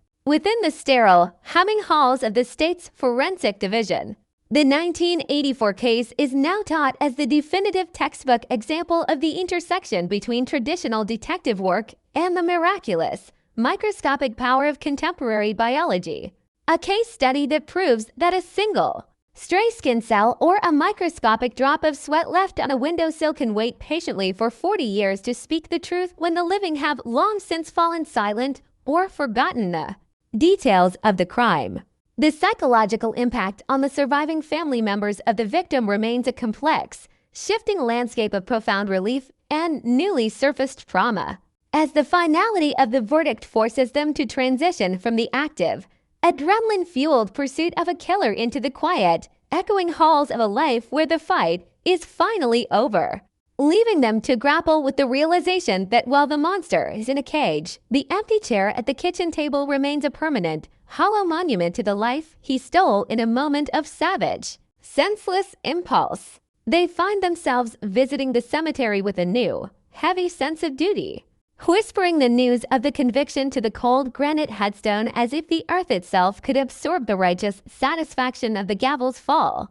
Yet the air in the graveyard remains just as still and indifferent as it was during the decades of agonizing uncertainty, reminding them that legal justice is a human construct that can punish the wicked but can never, under any circumstances, restore the breath to the lungs of the innocent or return the years stolen by a psychopath's whim.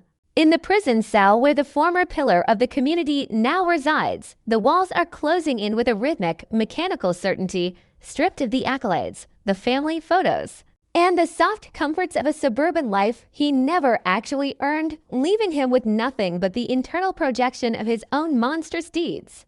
though his narcissistic shell remains largely impenetrable to the concept of genuine remorse or spiritual seeking. He becomes a ghost within the system, a frail, elderly man whose terrifying history is known only to the high-level administrators and the most hardened guards. A man who continues to maintain his mask of harmless, geriatric fragility even in the face of the absolute, documented truth of his depravity. Proving that a true sociopath will cling to his lie until the very moment the biological machinery of his body finally grinds to a permanent, unmourned halt. The wider world watches the aftermath of the trial through the distant, flickering lens of true crime documentaries and sensationalized, long-form journalism, turning the private agony of a small town into a global cautionary tale about the invisible dangers lurking in the heart of the ordinary. A narrative that transforms the quiet cul-de-sac into a dark pilgrimage site for the morbidly curious who drive past the house of the crime with cameras ready. Hoping to catch a glimpse of the lingering evil that the news cycles have promised them is still etched into the very timber of the building. This commodification of the tragedy creates a secondary layer of resentment among the locals who just want to return to a time before they knew their neighbor was a butcher. But that time is gone forever, replaced by a permanent, cultural awareness that safety is a fragile, translucent veil that can be torn away at any moment by a person who looks exactly like the man you trust to watch your house while you are on vacation. The local high school, where the victim would have graduated and where the killer's own children once walked the halls with heads held high, becomes a somber landscape of memory where the teachers of the current generation struggle to explain how such a profound darkness could coexist with the bright, optimistic atmosphere of a typical American teenage experience, leading to the quiet installation of a memorial garden that serves as a living, breathing apology for the 4 decades of silence that allowed the killer to escape his reckoning.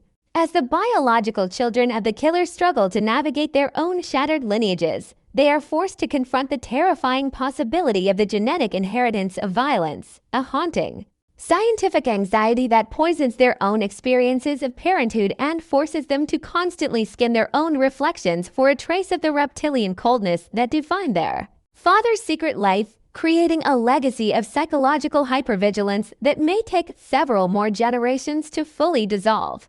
The lead investigator, now a man nearing the end of his own long and storied career, sits in his home office surrounded by the cardboard boxes of the case that defined his professional existence, finally feeling the weight of the obsession lift from his shoulders. Yet he finds himself unable to fully disengage from the habit of looking at every stranger with a suspicious, searching gaze, a permanent professional hazard of seeing the mask of the golden grandfather fall away to reveal the teeth of the wolf. The town's annual festivals and community gatherings are forever altered as well, with the local church where the killer once sang hymns and served on the board of deacons undergoing a profound period of spiritual reckoning, as the congregation wonders how their collective prayers could have been shared with a man whose hands were stained with the blood of a young woman, leading to a deep, agonizing questioning of the limits of human discernment and the true nature of evil within a religious context. The house where the murder occurred, despite being inhabited by new, oblivious residents, remains a dark star in the local geography, a place where the air feels a few degrees colder and where the shadows seem to stretch a bit longer in the late afternoon sun. A physical manifestation of the community's collective memory that refuses to let the event be smoothed over by time or the simple application of new paint and modern landscaping. In the legal community, the 1984 case becomes a landmark precedent that accelerates the passage of new laws regarding DNA privacy and the use of public genealogical databases for criminal investigation, sparking a nationwide debate over the balance between individual privacy and the collective need for public safety.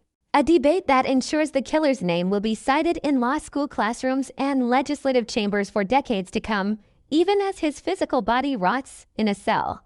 The passing of time eventually begins to thin the ranks of those who were present during the original investigation, the witnesses who heard the screams that no one answered, and the friends who once shared a beer with the killer on his back porch, leaving the story to pass into the realm of local mythology. A dark folktale told to keep children away from the edges of the woods and to remind the community that the most dangerous monsters are often the ones who are the most polite and the most helpful. The final, absolute resolution of the case, while mathematically and legally certain, leaves a lingering, existential question mark over the nature of suburban life itself, suggesting that the very structures we build to protect ourselves and our families, the fences, the neighborhood watches, the social hierarchies, are the very things that a predator can use to camouflage his movements and facilitate his crimes. A paradox that remains the most chilling realization of the entire WhoDidIMarry saga. As the Golden Grandfather ages within the prison system, his physical decay mirroring the moral rot that has always been at his core, the world outside moves on with a relentless, indifferent energy. Yet the story of his capture remains a fixed point in the moral compass of the region, a reminder that the truth is a patient, unyielding force that does not care about the passage of decades or the carefully constructed reputations of men who believe they have escaped the consequences of their actions. The victim's sister, now an elderly woman herself, finally finds the strength to sit on her porch in the evening without the constant, knowing fear that the killer is still out there watching her from the shadows. A small, late-life victory that is as profound as it is heartbreaking, representing the quiet, individual triumph of the human heart over the crushing weight of a lifelong terror that was finally extinguished by a laboratory technician in a white coat and a detective who refused to let a file remain closed. The legacy of the 1984 cold case is ultimately a story of the light finally catching up to the dark, a narrative that concludes not with a grand explosion of cinematic vengeance, but with the quiet, rhythmic ticking of a clock and the inevitable, mathematical certainty of a genetic match, proving that in the modern age, there is no such thing as a perfect crime. Only a crime that hasn't been solved yet by the relentless, unfolding future of forensic science. When the last person who remembers the victim's face finally passes away, and when the killer's name is nothing more than a footnote in a digital database, the lesson of the case will remain as a permanent, atmospheric pressure over the town, a silent, invisible warning that the most beautiful facades can hide the most horrific secrets, and that the long, winding road to justice eventually leads back to the doorstep of the man who thought he could hide his sins in the bright, unforgiving light of the California sun. The finality of this part of the story is not a happy ending, for there are no happy endings when a young life is violently erased, but it is a necessary ending. A closing of a circle that allows the community to stop looking backward with terror and start looking forward with a wiser, more guarded kind of hope. Forever changed by the knowledge that the Golden Grandfather was never a grandfather at all, but a phantom who finally ran out of time and out of lies. The final sunset over the California horizon marks not just the end of another day, but the definitive closing of a ledger that remained stained with the blood of 1984 for over 4 decades, as the man once known as the beloved grandfather sits in the sterile, airless quiet of his prison infirmary, watching the shadows lengthen across a floor he will never leave of his own volition. The community shock that once paralyzed this town has mutated into a somber, reflective wisdom, a heavy realization that the monsters of our nightmares do not always possess the jagged teeth and terrifying countenances of folklore, but instead wear the comfortable, predictable faces of the people we trust to hold our keys and watch our children. This cold case, which began with a mysterious disappearance and a single, strange clue of a synthetic fiber, has finally reached its ultimate, absolute destination. Yet the air in the neighborhood remains thick with the invisible residue of a 40-year-old secret that was allowed to fester beneath the surface of birthday parties and Sunday morning services. The perpetrator's transition from a pillar of the community to a numbered inmate is now complete. A physical and social erasure that serves as the only possible response to a crime so calculated and cruel that it stripped an entire family of their future and an entire town of its sense of fundamental safety. In the quiet halls of the local police station, the detectives who inherited this burden from their predecessors finally placed the final, heavy box of evidence into the permanent archives. A symbolic gesture that signals the end of a professional obsession that consumed careers and defined the very identity of the department. They look at the grainy photographs of the 1984 crime scene one last time, no longer seeing a puzzle to be solved, but a tragedy that has finally been answered by the cold, impartial voice of genetic science, a voice that waited patiently for decades while the killer thrived in the warmth of his stolen life. The house on the cul-de-sac, the silent witness to the original violence, stands as a permanent monument to the fragility of the suburban dream. Its walls having absorbed the echoes of a scream that went unheard for 40 years, serving as a chilling reminder that the ground beneath our feet can hold the most horrific truths even while the flowers above continue to bloom. The family of the victim, now gray-haired and weary from the long, exhausting marathon of grief, finds themselves standing in a new, unfamiliar sunlight. A light that no longer feels shadowed by the constant, gnawing presence of a nameless, faceless killer. They have reclaimed her name, stripping it away from the sensationalized headlines of the mysterious disappearance and restoring it to the memory of the vibrant, laughing woman she was before her life was interrupted by the predatory whim of a man who looked like a friend. This reclamation is the true victory of the case, a spiritual restoration that far outweighs the legal satisfaction of the verdict. For it proves that even the most absolute evil cannot permanently erase the essence of a human life or the enduring power of love that refuses to let a memory fade into the gray fog of an unsolved mystery. The broader implications of this breakthrough continue to ripple through the legal and scientific communities across the globe, as the 1984 cold case becomes the definitive blueprint for a new era of forensic accountability. A warning to every hidden predator that the passage of time is no longer a shield, but a countdown to their inevitable exposure. The era of the anonymous monster is drawing to a close, replaced by a world where a single, microscopic biological trace can reach through the decades to pull a killer out of his comfortable retirement and into the blinding light of a courtroom. A technological revolution that provides a thin, cold silver lining to the cloud of this particular tragedy. However, even as the science advances and the files are closed, the haunting memories of the community remain, a collective psychological scar that dictates a new, more cautious way of living, where the masks people wear are scrutinized with a deeper, more cynical intensity than ever before. The children of the town are now told different stories, cautioned not just against the strangers in the dark alleys, but reminded that true danger can reside in the most familiar of places. A lesson bought at the staggering price of a young woman's life and 40 years of community-wide paranoia. The killer himself, stripped of his family, his reputation, and his freedom, has become a ghost while he is still drawing breath. A man whose 40-year lie was so comprehensive and so convincing that its collapse has left a void in the lives of everyone who ever believed in his false goodness. His own children and grandchildren must now navigate a world where their own bloodline is forever linked to a savage, senseless murder. A genetic legacy of betrayal that they must carry forward like a heavy, unearned stone, proving that the sins of the father can indeed cast a long, suffocating shadow over the innocent. The trial may be over, the gavel may have fallen, and the prison doors may be locked.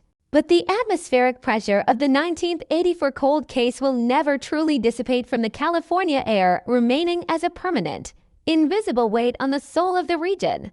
It is a story that concludes not with a sense of joy, but with a profound, aching sense of loss of life, loss of time, and the permanent loss of a community's capacity for blind and complicated trust. As the night finally settles over the town, the streetlights flicker on just as they did in 1984, casting long, familiar shadows across the pavement.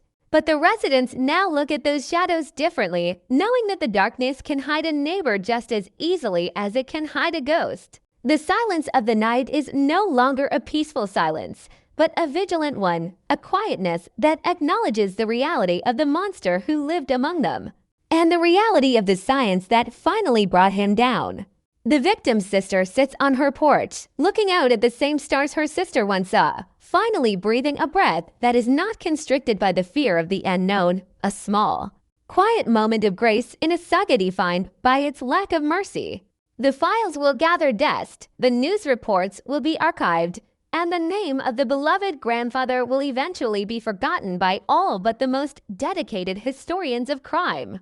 But the lesson of the case will endure as a permanent fixture of the local consciousness. We are reminded that the arc of justice is indeed long, and while it may not bring back what was taken, it possesses a relentless, Mathematical certainty that ensures the truth will eventually have its day, no matter how many decades a killer spends perfecting his mask. The 1984 cold case is finally solved.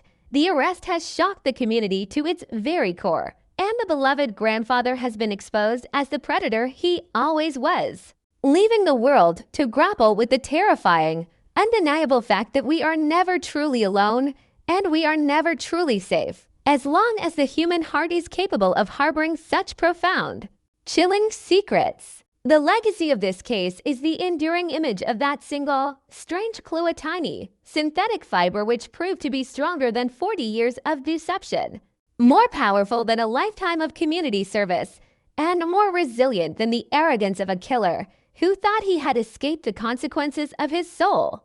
In the end, the light did not just find the killer. It consumed the life he had built his entire life upon, leaving behind only the cold, hard reality of justice and the haunting, eternal memory of a girl who deserved so much more than to be a headline in a cold case file. The story ends here, in the quiet, in the dark, and in the absolute certainty that the truth, once found, can never be buried again, serving as a final, cinematic closure to a nightmare that lasted a lifetime and changed a town forever. The Phantom of 1984 has finally been laid to rest, not by the passage of time, but by the refusal of the living to let the dead be forgotten, ensuring that the final word on this tragedy is not one of terror, but one of truth. A truth that echoes through the California hills and settles into the hearts of everyone who ever wondered what happened on that moonless night so many years ago. The case is closed, the monster is caged, and the town, though scarred and weary, can finally look toward a future that is no longer haunted by the beloved grandfather's secret. A future where the only thing left of the nightmare is the powerful, protective light of the justice that finally arrived, 40 years too late for some, but just in time to save the soul of a community that never stopped searching for the light. Time is a relentless, unforgiving architect, a silent force that carves deep, jagged canyons into the landscape of human memory while simultaneously layering the silt of the present over the skeletons of a forgotten past. And as we stand at the final precipice of this harrowing chronicle, the 1984 cold case no longer belongs to the era of neon lights and analog tapes, but has become a permanent, spectral resident of the digital age, a ghost that was finally dragged into the unforgiving light of the 21st century by the invisible, microscopic threads of its own biological undoing. The beloved grandfather, once the smiling, silver-haired centerpiece of neighborhood 4th of July celebrations and quiet Sunday mornings, has spent his final, grueling years within the monochromatic, suffocating confines of a state infirmary, a place where the air tastes of antiseptic and regret, and where the vibrant, sun-drenched California streets of his youth have been replaced by the rhythmic, mechanical hum of life support machinery and the indifferent gaze of guards who see not a patriarch, but a monster in decay. His physical form has withered, his once strong hands that supposedly offered comfort to his grandchildren now skeletal and trembling. Yet the profound, chilling emptiness in his eyes remains a constant, a terrifying testament to a soul that never truly occupied the vessel of the man his neighbors thought they knew, proving that the most successful predators are those who can mimic the warmth of humanity with such terrifying precision that they eventually begin to believe their own lies. Back in the quiet, tree-lined suburb where the nightmare first took root, the generational shift has moved the story from the front-page headlines of the local gazette to the whispered, urban legends shared by teenagers huddled around smartphone screens. Yet the underlying community shock has never truly dissipated. It has merely crystallized into a permanent, cultural vigilance that dictates how doors are locked and how strangers are perceived in the fading twilight of a summer evening. The mysterious disappearance that once defined the town's darkest hour is now a closed chapter in the legal sense, but the psychological impact is a living, breathing entity that continues to influence the architecture of local life. From the increased brightness of the streetlights to the unspoken pact of silence that falls over the older residents, whenever the name of the Golden Grandfather is mentioned in passing, The strange clue that once baffled the detectives of 1984, that single, synthetic fiber snagged on a rosebush, is now a legendary artifact of forensic history. A tiny, plastic witness that waited for decades for science to catch up to its silent testimony, serving as a permanent, haunting reminder that no matter how meticulously a killer scrubs the scene or how perfectly they craft their alibi, the universe preserves a record of the violence in the most infinitesimal of details. As the killer draws his final, rattling breaths in the sterile isolation of his cell, he is a man without a country, without a family, and without the comfort of the fabricated legacy he spent a lifetime constructing. His wife having long since passed away in a shroud of shame, and his children having changed their names to escape the toxic, radioactive fallout of his revealed depravity, leaving him to face the encroaching darkness of the afterlife in the same absolute, terrifying loneliness he once forced upon his victim. The victim's family, what remains of them, have found a fragile, hard-won sanctuary in the finality of the verdict. Yet their healing is not a destination, but a continuous, uphill journey through a landscape forever altered by the knowledge of who was responsible for the hole in their hearts. A journey that sees them tending to a memorial that has become a pilgrimage site for those who believe that justice, however delayed, is the only true currency of a civilized society. The house at the end of the cul-de-sac has been sold and resold, its walls painted and repainted, its garden redesigned a dozen times over, yet it remains a dark star in the local geography. A place where the atmosphere feels perpetually heavy, as if the physical structure itself is struggling to hold on to the secrets that were finally vomited out into the courtroom. A house that will always be known, despite the best efforts of real estate agents, as the place where the mask finally slipped. The investigative team that saw the case through to its genetic conclusion has mostly moved into retirement, their names etched into the annals of criminal justice as the pioneers who refused to let a cold case stay cold. Yet they carry the weight of the investigation in their very bones. A permanent professional scar that reminds them that for every monster caught, there are others still blending into the grocery store lines and the church pews. Their crimes hidden behind the same disarming, grandfatherly smiles that nearly allowed a killer to die a free man. This realization is the ultimate, lingering shock of the narrative, a chilling, existential warning that the safety we feel in our suburban enclaves is a thin, translucent veil that can be torn away by the very people we invite into our homes, a lesson that has been passed down from parent to child in this town like a grim, necessary inheritance. As we look back at the sweep of this 40-year saga, we are forced to confront the terrifying duality of human nature. The fact that the same hands that can plant a garden and cradle a baby can also reach out in the darkness to extinguish a life, and that the only thing standing between the two is the thin, fragile line of social conscience and the eventual, inevitable intervention of the truth.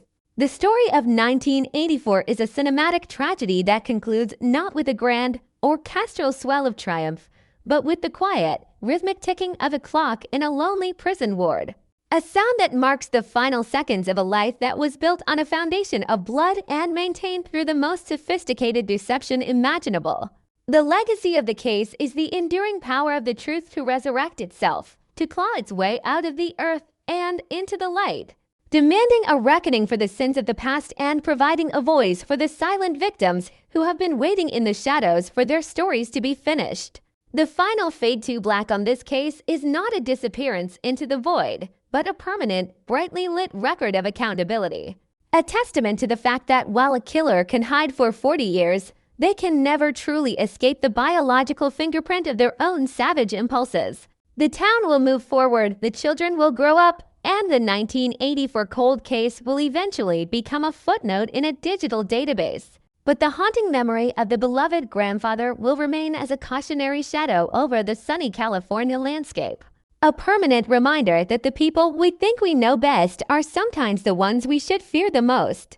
The final breath is drawn, the heart monitor emits a long, steady, indifferent tone, and the man who fooled a community for half a century finally exits the stage, leaving behind a world that is slightly less trusting but significantly more just. A world where the strange clues of the past have finally been translated into the absolute verdicts of the present. We are left with the image of the victim as she was in her final innocent moments, forever young, forever vibrant. Her memory finally uncoupled from the horror of her death and returned to the sanctuary of her life, a victory that is as profound as it is heartbreakingly late.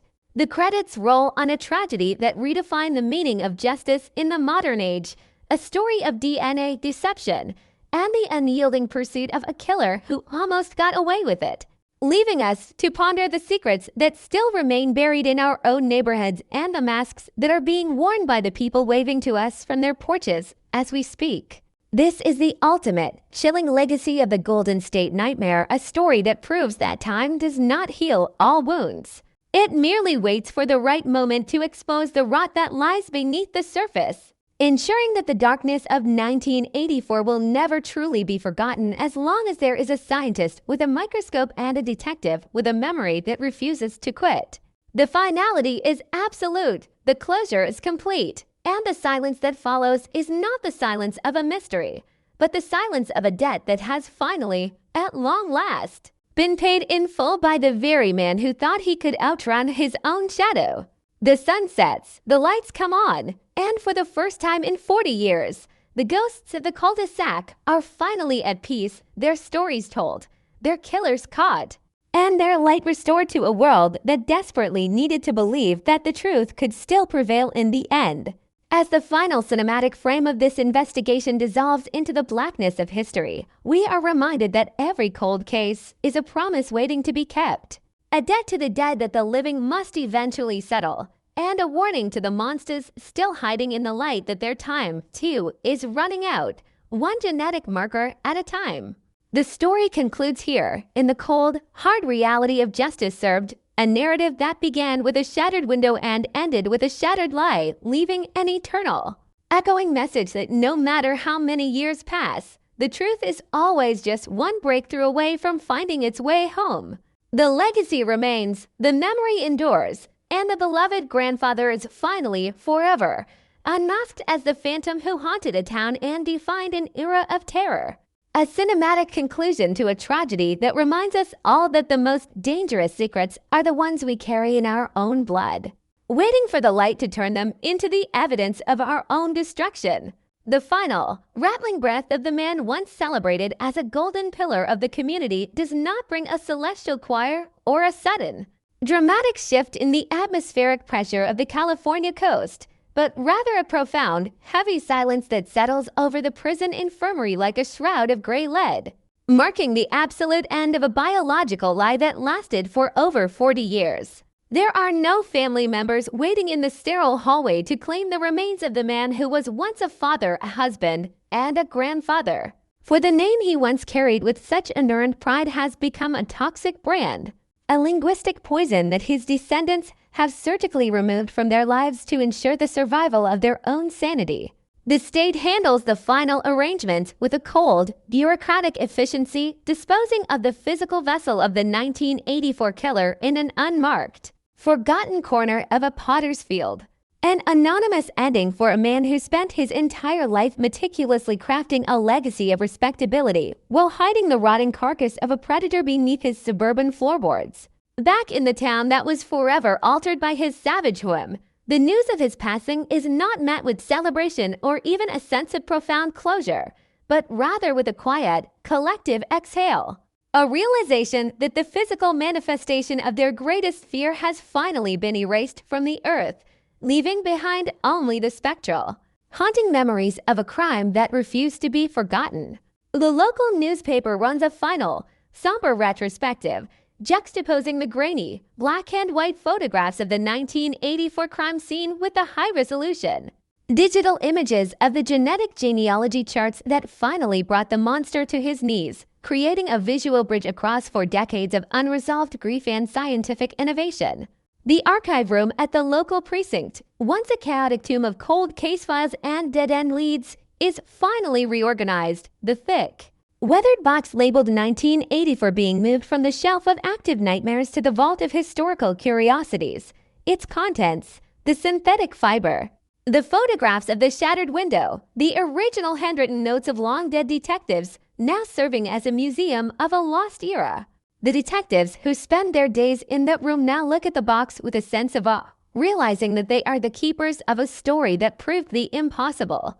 A narrative that showed the world that time is not a barrier to justice but a patient witness that eventually yields its secrets to those with the technology and the tenacity to ask the right questions. The physical house where the tragedy unfolded has become a permanent fixture in the local ghost lore.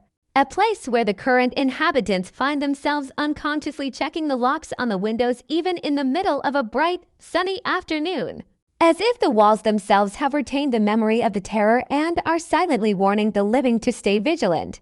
The neighbors who moved in long after the trial are still briefed by the older residents over backyard fences, the story of the beloved grandfather serving as a grim, cautionary rite of passage for anyone new to the cul-de-sac, ensuring that the legacy of the 1984 murder is woven into the very topsoil of the neighborhood.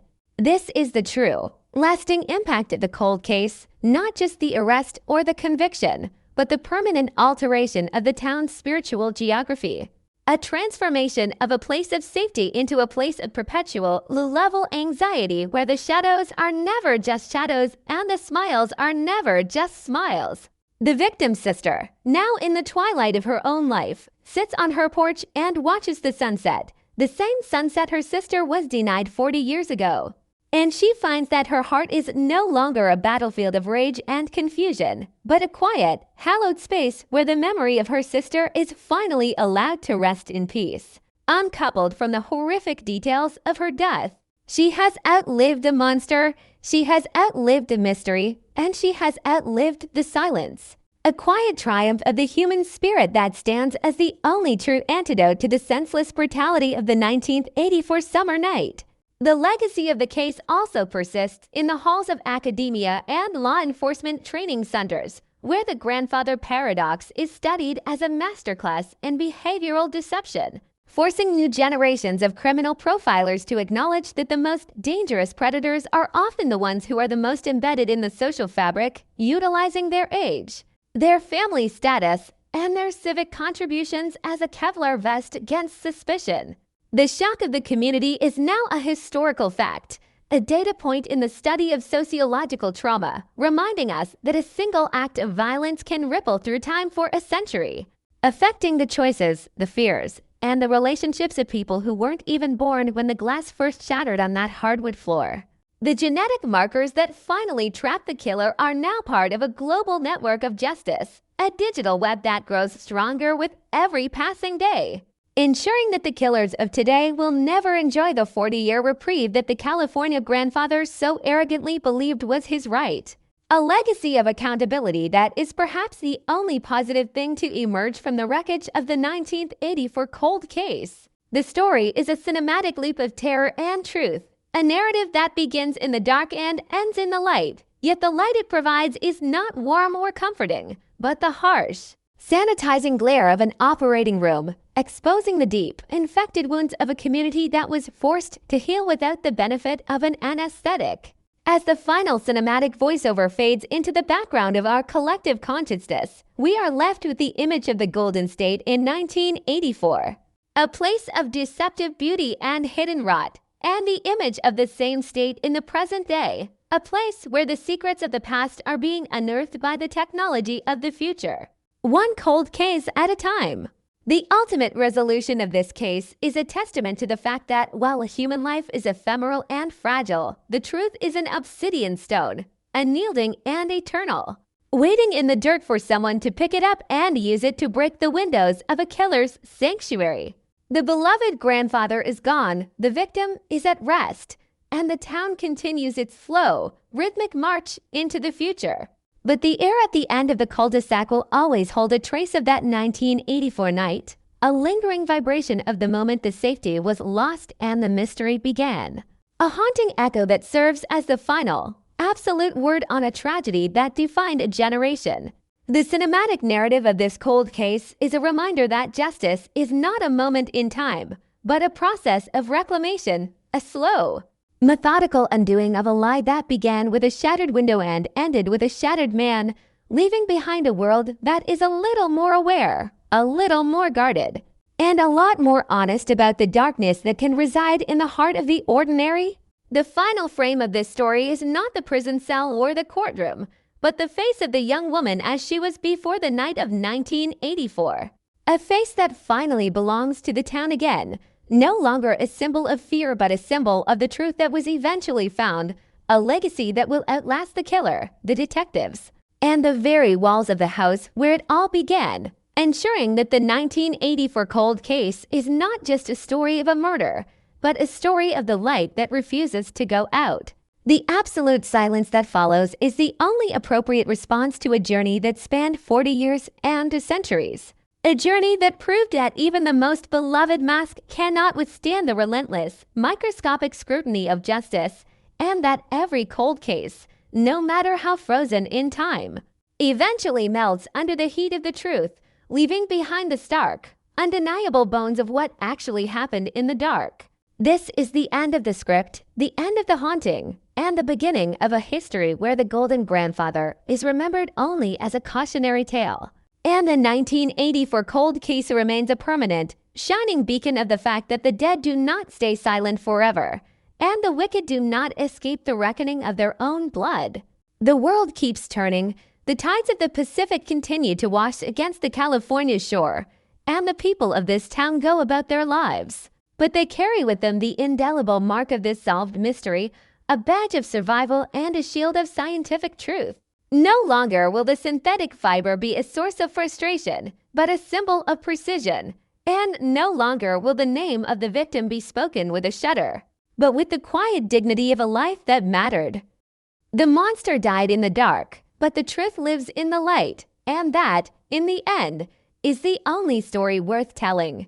The Golden Grandfather's arrest was the climax, his conviction was the resolution, but the enduring legacy is the town's refusal to let the shadows win. A victory that echoes through every cul-de-sac and every bedroom where a child sleeps soundly, guarded by the knowledge that the past has finally been made right.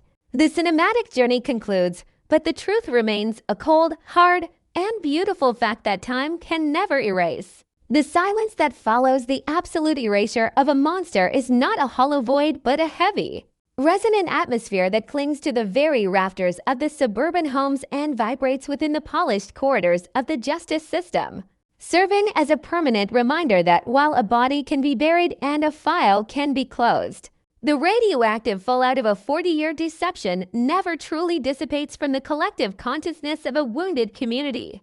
As we look across the sun-drenched landscape of California today, the 1984 cold case has transitioned from a localized tragedy into a global archetype of the hidden predator, a cinematic narrative of biological reckoning that has fundamentally redefined our understanding of safety, trust, and the terrifying elasticity of the human conscience.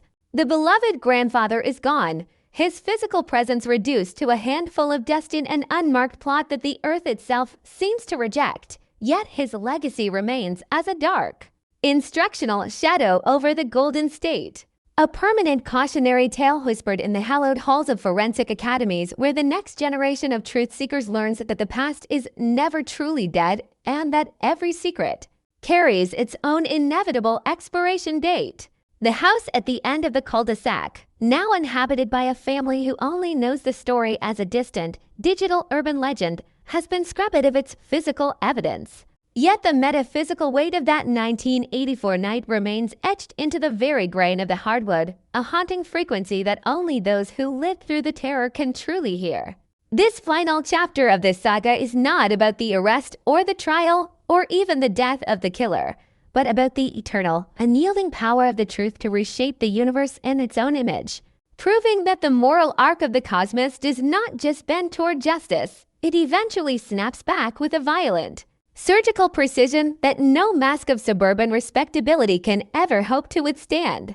The local precinct's cold case unit, once a stagnant repository for the forgotten, has been transformed into a temple of high-tech resurrection. Inspired by the miraculous breakthrough that turned a microscopic synthetic fiber into a death warrant for a sociopath, ensuring that the detectives of tomorrow view every unsolved crime not as a dead end, but as a biological prophecy waiting for the right moment to be fulfilled. We must confront the reality that for every beloved grandfather who was unmasked, there are dozens more still tending their gardens, still singing in their choirs, and still hiding their bloody histories behind the disarming facades of ordinary life, waiting for the relentless march of genetic science to finally knock on their doors. This realization is the true, lasting community shock, a permanent loss of innocence that forces us to acknowledge that the most dangerous people in the world are not the ones who look like monsters, but the ones who look exactly like us, the ones who have mastered the art of the camouflage and who use our own capacity for empathy and trust as a weapon against us. The victim's sister, whose life was a 40-year marathon of redirected grief and unyielding determination, has finally found a quietude that is not defined by the absence of pain, but by the presence of an absolute, mathematical certainty that the world finally knows the name of the man who stole her sister's light.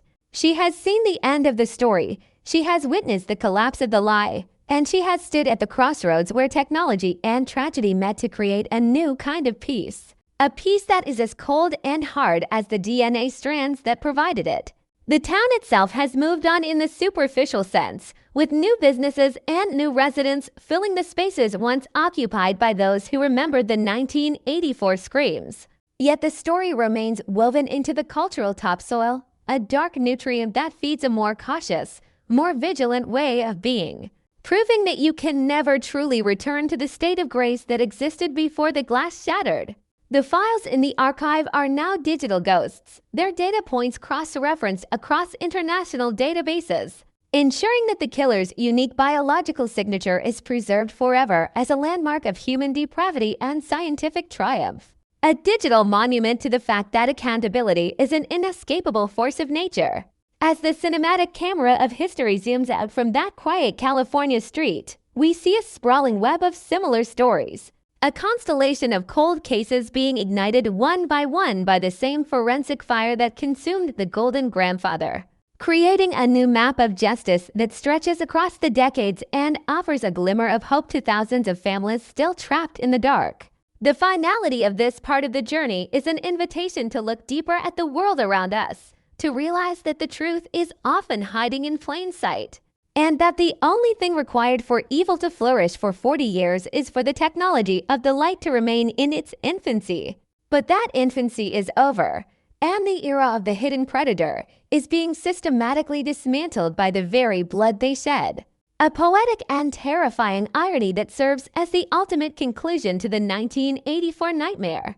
We are left with a profound sense of the fragility of our own narratives, the realization that our neighbors, our friends, and even our own family members are complex tapestries of light and shadow, and that the masks we wear are often the only things keeping the social fabric from unraveling into a chaos of revealed sins. The story of the beloved grandfather is a mirror held up to society, forcing us to see the cracks in our own discernment and the dangerous comfort of our own assumptions. A mirror that will never be broken because it is made of the same indestructible truth that finally ended the killer's reign of deception. The final, echoing message of this script is one of vigilance and unyielding memory. A call to never stop looking for the light in the dark and to never accept the silence of an unsolved mystery as a permanent state of affairs. The 1984 cold case is no longer just a crime. It is a philosophy of persistence. A testament to the fact that the dead have a way of speaking when the living are finally ready to listen, and that the truth, once revealed, has the power to cleanse even the most infected wounds of a community. The sunset over the Pacific is now a little clearer, the air in the cul-de-sac a little lighter, and the memory of the victim finally free from the heavy chains of her killer's anonymity, allowing her to exist in our minds not as a victim, but as the catalyst for a revolution in justice that will save countless lives in the years to come. The story ends here, not with a whimper of fading interest, but with a resonant, powerful declaration that the era of the perfect crime is officially over, and that the monsters hiding in the light have nowhere left to run because the truth is already in their blood, waiting to betray them. The credits roll over the image of a town that has survived the unthinkable and emerged with a deeper, darker, and more honest understanding of itself. A town that will never forget the lesson of 1984 and will never again trust a smile without first looking for the shadow it might be hiding. The beloved grandfather's arrest was the beginning of the end, but the end itself is the realization that justice is an eternal flame that can be dimmed by time but never truly extinguished. A flame that will continue to burn long after we are all gone, illuminating the path for those who refuse to let the darkness have the final word. The cold case is solved, the killer is dead, and the light has finally, at long last, won the battle for the soul of the community, leaving us with a final, chilling, and beautiful sense of absolute, undeniable closure. This is the cinematic reality of the world we now inhabit, a world where the past is always present, where the truth is always lurking in the code of our lives, and where the masks we wear are constantly being tested by the relentless, unfolding future of forensic accountability. The 1984 cold case is the North Star of this new reality, a guiding light for every detective and every grieving family who knows that the answer is out there, waiting to be found in a single fiber, a single drop of blood, or a single, microscopic strand of DNA that carries the weight of 1,000 secrets. The story is finished, the ledger is balanced, and the silence that remains is the peaceful, well-earned silence of a debt that has been paid in full, leaving nothing behind but the enduring, haunting beauty of a truth that refused to stay buried in the dark. As the final frame fades to absolute black, we are left with the lingering, echoing question of who else is hiding in the light, and the comforting, terrifying certainty that we will eventually find them, no matter how long it takes or how deep they dig their holes. The California sun will rise again tomorrow over a town that is forever changed, but forever free from the shadow of the golden grandfather, a town that has finally, after 40 years, found its way back to the truth. The 1984 case is the ultimate testament to the fact that while a predator can steal a life, they can never truly steal the light of the truth. And that is the only legacy that truly matters in the end. The script is complete, the voiceover falls silent, and the 1984 cold case takes its place in the pantheon of solved mysteries, a permanent, shining example of what happens when the living refuse to give up on the dead. We are done with the darkness. We have found the light, and the story of the beloved grandfather is finally, mercifully, at its end. The physical dismantling of a monster's life is a slow and agonizing process that begins long after the handcuffs have clicked shut and the cell door has been bolted. A forensic archaeology of the mundane that seeks to answer the terrifying question of whether 1984 was a singular eruption of violence or merely one blood-stained chapter in a lifelong volume of predatory silence. As the estate of the man once known as the beloved grandfather is slowly cleared out by indifferent contractors and somber investigators, the quiet California cul-de-sac is forced to witness one final, gut-wrenching invasion of its perceived peace. A parade of cardboard boxes and plastic bags that contain the artifacts of a 40-year masquerade. In the dark and cobwebbed corners of the workshop where he spent decades crafting birdhouses and repairing broken toys for the neighborhood children, investigators discovered a hidden compartment beneath a heavy oak workbench. A secret vault containing a collection of objects that sent a fresh wave of community shock through the already traumatized town. Within this hidden space lay a series of small, seemingly insignificant trinkets: a tarnished high school class ring from 1976, a single silver earring with a turquoise stone, and a faded hair ribbon that had long ago lost its vibrant color, each item acting as a terrifying bridge to another unsolved mystery. Another cold case that had been gathering dust in a different county, proving that the man we called a hero was in fact a serial architect of grief who had been hunting in the shadows of the Golden State long before the shattered glass of 1984 ever hit the floor. This revelation transforms the localized tragedy into a sprawling, multi-decade investigation. As forensic teams from across the country begin to cross-reference the DNA of the beloved grandfather with every cold case file that fits his evolving profile, turning his death in prison not into an end, but into the opening of a massive, biological ledger of accountability. The strange clue that originally baffled the 1984 detectives was merely the beginning of a thread that, when pulled, unraveled a tapestry of deception so vast and so intricate that it challenged the very boundaries of what the community believed a human being was capable of concealing. Every morning, the residents of the quiet street look at the empty driveway of the house at the end of the cul-de-sac and feel the lingering presence of the phantom who lived there. A man who shared their coffee, their secrets, and their trust, while keeping a collection of human trophies just a few feet away from where they sat and laughed. The psychological fallout of this discovery is a chronic, low-level radiation of the soul, a permanent alteration of the way these people perceive the world, leading to a new social order where the most friendly and helpful individuals are often the ones viewed with the most intense, unspoken suspicion. The 1984 cold case has now become the definitive case study in the power of genetic genealogy to dismantle the most sophisticated of criminal lies. As the forensic genealogist who first identified the killer finds herself haunted by the sheer number of matches that continue to ping against the defendant's DNA profile from databases all over the world. This digital god of justice, the sprawling network of ancestral data, has become a relentless and blinking eye that refuses to let the secrets of the 20th century remain buried, ensuring that the legacy of the beloved grandfather is one of absolute exposure rather than the quiet, respectable exit he had planned for himself. The victim's sister, who spent 40 years holding a candle for a girl whose light was extinguished in a moment of savage impulse, now finds herself the unofficial spokesperson for a movement of families seeking the same miracle of science that finally brought her peace. Her voice a steady and haunting reminder that justice is a debt that never expires and a promise that the living must never stop trying to keep. She watches as the house that was once a crime scene is finally sold to a developer who plans to tear it down to the studs, a symbolic erasure of the physical space that held the monster. Yet she knows that the ground itself will always be stained by the history of 1984, a historical fact that no amount of new construction can ever truly overwrite. The community continues to grapple with the realization that their beloved neighbor was not a man who occasionally did bad things, but a bad man who spent his entire life doing performative good things to hide the predator within.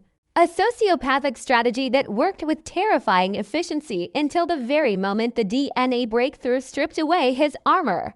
This realization is the ultimate, chilling legacy of the case, a warning to every suburban community that the most dangerous threat is often the one that is the most integrated, the most liked, and the most invisible. A monster hiding behind the mask of a grandfatherly smile and a firm, friendly handshake.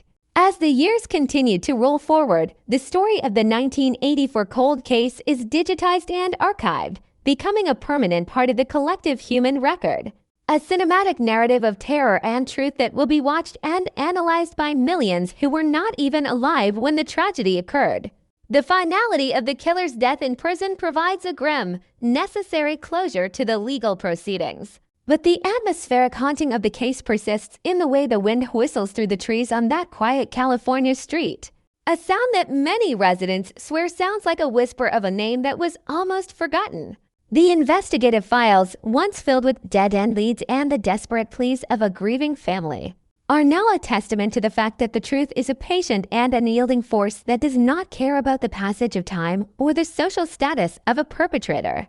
The man who thought he could outrun his own shadow for 40 years was ultimately caught by the very blood he tried to hide, a poetic and terrifying irony that serves as the final, absolute word on his existence. We are left with a world that is significantly more vigilant, a society that has learned to look beneath the surface of the ordinary to find the secrets that might be lurking there, and a criminal justice system that has been forever changed by the realization that no case is ever truly cold as long as a single biological trace remains.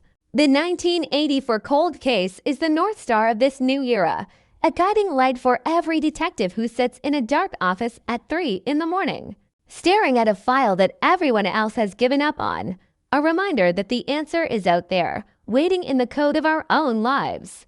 The final cinematic fade-out of this narrative is not the image of the prison cell or the courtroom, but the image of the memorial park where the victim's name is engraved in bronze, a place where children now play and families now gather, their laughter a powerful and necessary defiance against the darkness that tried to claim their town. The victim is no longer a ghost. She is a legacy, a symbol of the persistence of memory and the unshakable power of the truth to reclaim a life from the abyss of an unsolved mystery. The beloved grandfather is no longer a man. He is a lesson, a terrifying example of the duality of the human spirit and the masks we wear to survive in a world that demands a respectable face. The story ends here, in the quiet, in the light, and in the absolute certainty that the 1984 cold case has been solved, the community shot has been processed, and the strange clue has finally led to the truth. The long, winding road to justice has finally reached its end, leaving behind a world that is a little more aware, a little more guarded, and a lot more honest about the potential for evil that resides in the heart of the ordinary. The silence that follows is the peaceful silence of a debt that has been paid in full. A silence that allows the people of this town to finally close their eyes and sleep without the fear that the monster is still watching from the shadows. The 1984 cold case is the story of a shattered window, a shattered life, and a shattered lie. A cinematic journey through the darkest corners of the human experience that concludes with the blinding, sanitizing light of the truth. The mystery is gone, the killer is dead, and the only thing that remains is the memory of the girl who was stolen and the science that brought her back to us. A haunting and beautiful reminder that the light will always find a way to shine, no matter how deep the darkness tries to hide. As the final frame of this story dissolves into the blackness of history, we are left with the echoing question of what other secrets are waiting to be found in the quiet streets of our own lives. And the comforting, terrifying certainty that we will eventually find them all, one genetic marker at a time, until every cold case is closed and every ghost is finally at rest. The 1984 cold case is the beginning of the end for the hidden predator, a permanent record of accountability that ensures the monsters of the past can never truly sleep in peace, knowing that the technology of the future is already knocking on their door. This is the ultimate, final, and absolute resolution of the California tragedy, a story that proved that justice is a fire that can be dimmed by time but never truly extinguished. A flame that will continue to burn until every lie is consumed and every truth is revealed. The 1984 cold case is solved, the beloved grandfather is gone, and the town is finally free, leaving nothing behind but the enduring, haunting beauty of a truth that refused to stay buried in the dark. A final cinematic word on a tragedy that changed everything. The wrecking ball swings with a heavy industrial finality against the timber and brick of the house at the end of the cul-de-sac. A gray and nondescript Tuesday morning providing the somber backdrop for the physical erasure of a landmark of absolute evil that had masqueraded as a sanctuary of suburban peace for over 40 years. As the walls crumble, releasing decades of trap dust, old floor wax, and the faint, lingering scent of attic insulation into the crisp California air.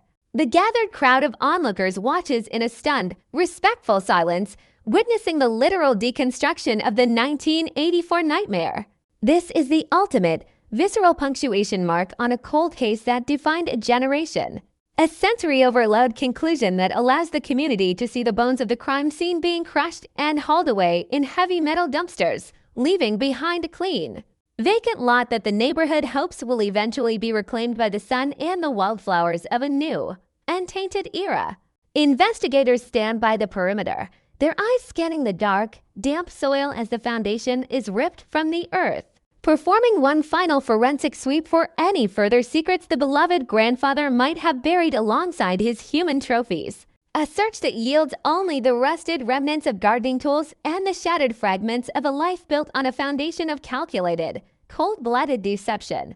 The demolition is more than just a construction project.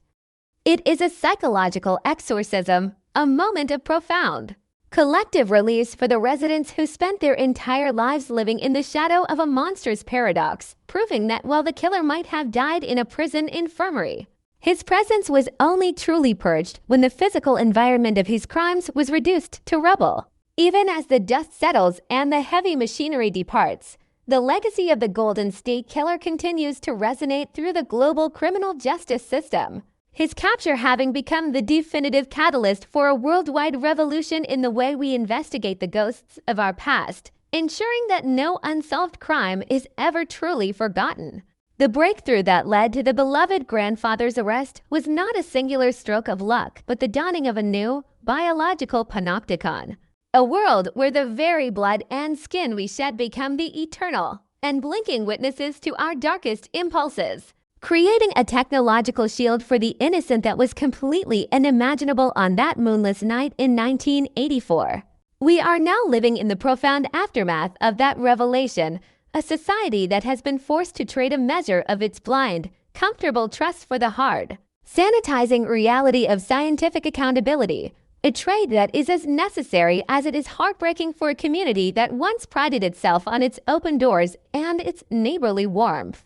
The community shock has transitioned into a historical wisdom, a chronic vigilance that dictates how new families move into these neighborhoods and how they look at the friendly strangers who offer to help with their groceries or watch their pets. The killer's own grandchildren, now young adults navigating a world that knows their ancestor only as a headline and a horror story, have become the silent, collateral casualties of his double life. Their own identities fractured by the realization that their fondest memories of a kind old man were merely the choreographed performance of a predator. They carry a genetic burden of suspicion that may take generations to fully dissolve, forever looking into their own reflections and wondering if the cold, reptilian detachment of the monster is lurking somewhere in the deep, ancestral code of their own DNA, a haunting legacy of blood that they did not choose but must somehow survive. Meanwhile, the sister of the victim, a woman whose entire adult existence was defined by the quest for this very moment, finds herself sitting in the quiet of her own garden. The frantic energy of the decades-long hunt finally replaced by a heavy, meditative peace that allows her to remember her sister not as a tragedy, but as a person who lived and laughed before the shadow of 1984 intervened. She has outlived the mystery, she has outlived the trial, and she has outlived the killer himself. A survival that is the ultimate. Quiet defiance against the savage whim of a man who tried to erase her family from history, leaving her to be the final living guardian of a truth that was bought at a price no human should ever have to pay. She reflects on the strange clue of the synthetic fiber and the decades of silence that followed, realizing now that the truth was never absent. It was merely waiting for the world to grow enough to be able to hear it. A scientific resurrection that has finally brought her sister's soul back from the abyss of the unknown. The 1984 cold case is now a permanent fixture in the digital archives of human depravity. A cinematic narrative that will be replayed and analyzed by millions of armchair detectives and professional profilers, each one searching for the exact moment the mask of the golden grandfather slipped. Yet the absolute reality of his sociopathy remains a terrifying, impenetrable mystery that suggests some darkness is too deep for even the brightest light to fully illuminate. A warning to every suburban community that the most dangerous threat is often the one that is the most integrated, the most liked, and the most invisible. The investigative files, once filled with dead-end leads and the desperate pleas of a grieving family, are now a testament to the fact that the truth is a patient and unyielding force that does not care about the passage of time or the social status of a perpetrator.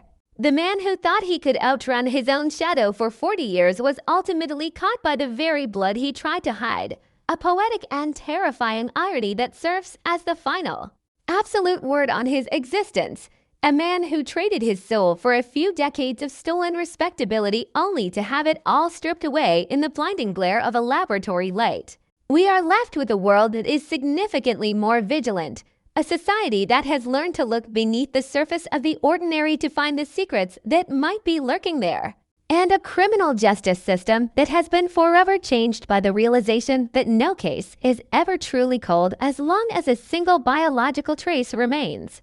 The 1984 cold case is the North Star of this new era, a guiding light for every detective who sits in a dark office at 3 in the morning, staring at a file that everyone else has given up on, a reminder that the answer is out there, waiting in the code of our own lives. The final cinematic fade-out of this narrative is not the image of the prison cell or the courtroom, but the image of the memorial park where the victim's name is engraved in bronze. A place where children now play and families now gather. their laughter a powerful and necessary defiance against the darkness that tried to claim their town. The victim is no longer a ghost. She is a legacy, a symbol of the persistence of memory and the unshakable power of the truth to reclaim a life from the abyss of an unsolved mystery. Her story serving as a shield for others who might find themselves in the sights of a predator. The beloved grandfather is no longer a man. He is a lesson, a terrifying example of the duality of the human spirit and the masks we wear to survive in a world that demands a respectable face. His name a whisper of caution that will echo through the cul-de-sac for a century. The story ends here, in the quiet, in the light, and in the absolute certainty that the 1984 cold case has been solved, the community shock has been processed, and the strange clue has finally led to the truth. The long, winding road to justice has finally reached its end, leaving behind a world that is a little more aware, a little more guarded, and a lot more honest about the potential for evil that resides in the heart of the ordinary. The silence that follows is the peaceful silence of a debt that has been paid in full. A silence that allows the people of this town to finally close their eyes and sleep without the fear that the monster is still watching from the shadows, knowing that the watchdog of science is always awake and always watching. The 1984 cold case is the story of a shattered window, a shattered life, and a shattered lie. A cinematic journey through the darkest corners of the human experience that concludes with the blinding, sanitizing light of the truth. The mystery is gone, the killer is dead, and the only thing that remains is the memory of the girl who was stolen and the science that brought her back to us. A haunting and beautiful reminder that the light will always find a way to shine, no matter how deep the darkness tries to hide. As the final frame of this story dissolves into the blackness of history, we are left with the echoing question of what other secrets are waiting to be found in the quiet streets of our own lives, and the comforting, terrifying certainty that we will eventually find them all, one genetic marker at a time, until every cold case is closed and every ghost is finally at rest. The 1984 cold case is the beginning of the end for the hidden predator, a permanent record of accountability that ensures the monsters of the past can never truly sleep in peace, knowing that the technology of the future is already knocking on their door. This is the ultimate, final, and absolute resolution of the California tragedy, a story that proved that justice is a fire that can be dimmed by time but never truly extinguished. A flame that will continue to burn until every lie is consumed and every truth is revealed. The 1984 cold case is solved, the beloved grandfather is gone, and the town is finally free, leaving nothing behind but the enduring, haunting beauty of a truth that refused to stay buried in the dark, a final cinematic word on a tragedy that changed everything. The cul-de-sac is quiet now, the sound of the wrecking ball replaced by the soft rustle of leaves and the distant, rhythmic sound of the Pacific tide. A peaceful cadence that feels like a long overdue heartbeat for a neighborhood that was frozen in time for 40 years. The empty lot will soon be built upon, new families will bring new laughter and new memories, but they will walk on ground that has been cleansed by the truth, a foundation stronger than any brick or mortar.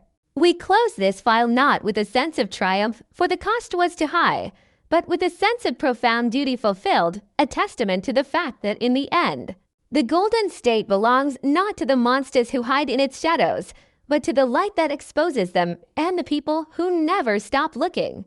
The 1984 cold case is over, the phantom has been unmasked, and the truth has finally come home.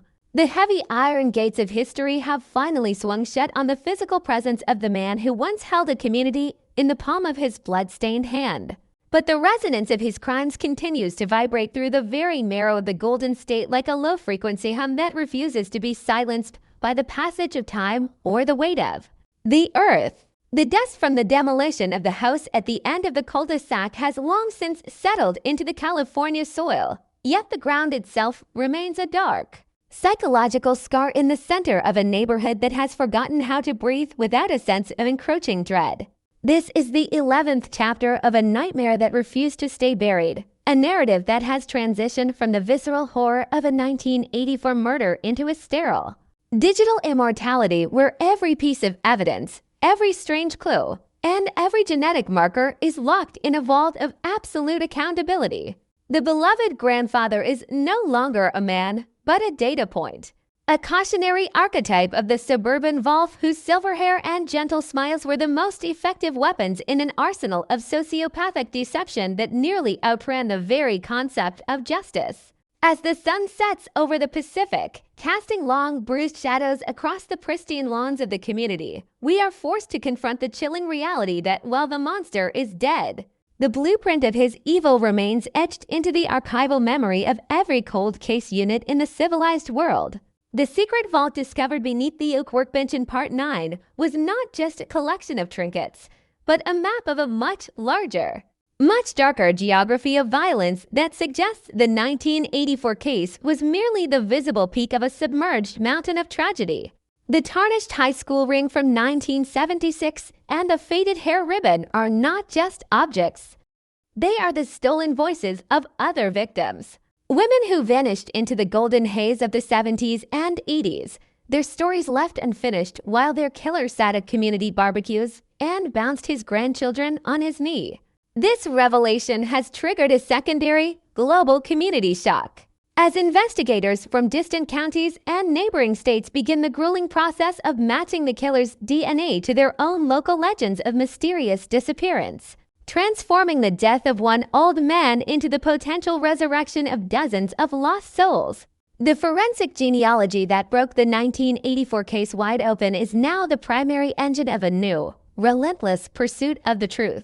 A technological siren call that promises to illuminate every dark corner where a predator once thought they were safe. The era of the anonymous killer has been replaced by the era of the biological trap, where the very act of living leaves a trail of evidence that time can no longer degrade or erase. Within the silent, humming servers of the state's criminal database, the file of the beloved grandfather has become a living document, a pulsating network of connections that continues to grow even as his physical body rots in an unmarked grave. Every week, a new genetic hit, a new overlap in a family tree, or a new discovery in a forgotten evidence locker brings another name into the light.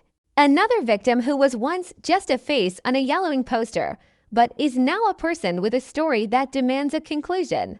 This is the true, haunting legacy of the 1984 cold case, the realization that justice is not a singular event, but a continuous, unfolding process that requires the living to remain as obsessive and as patient as the killers themselves. The psychological architecture of the town has been permanently redesigned, moving away from the naive trust of the 20th century into a more guarded, analytical way of being where every neighborly gesture is weighed against the possibility of a hidden darkness. The children of the cul-de-sac are raised with a different kind of awareness, a legacy of vigilance that is the direct result of the grandfather's betrayal, proving that a single act of evil can change the social DNA of a community for 100 years. The killer's descendants continue to move through the world like ghosts, carrying the invisible weight of a name they can no longer use and a heritage they can never fully escape.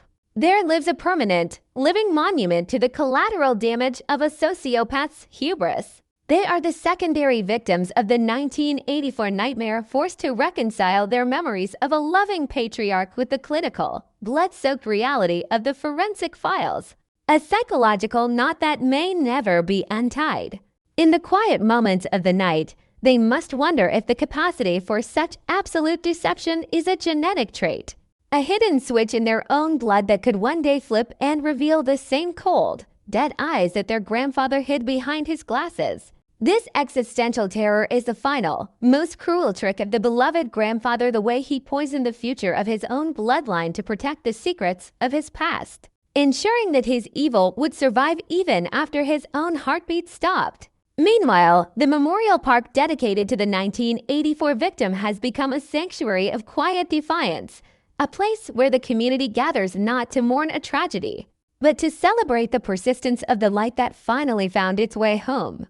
The bronze plaque bearing her name is polished by the hands of those who never knew her, yet feel a profound, ancestral connection to her story. A testament to the fact that the human spirit is more resilient than the violence that tries to snuff it out. The victim's sister, whose final years were bathed in the somber light of a hard-won peace, has left behind a foundation that ensures the 1984 case is never truly closed until every victim in the grandfather's secret vault is identified and returned to their families. Her legacy is the fuel that keeps the cold case units running.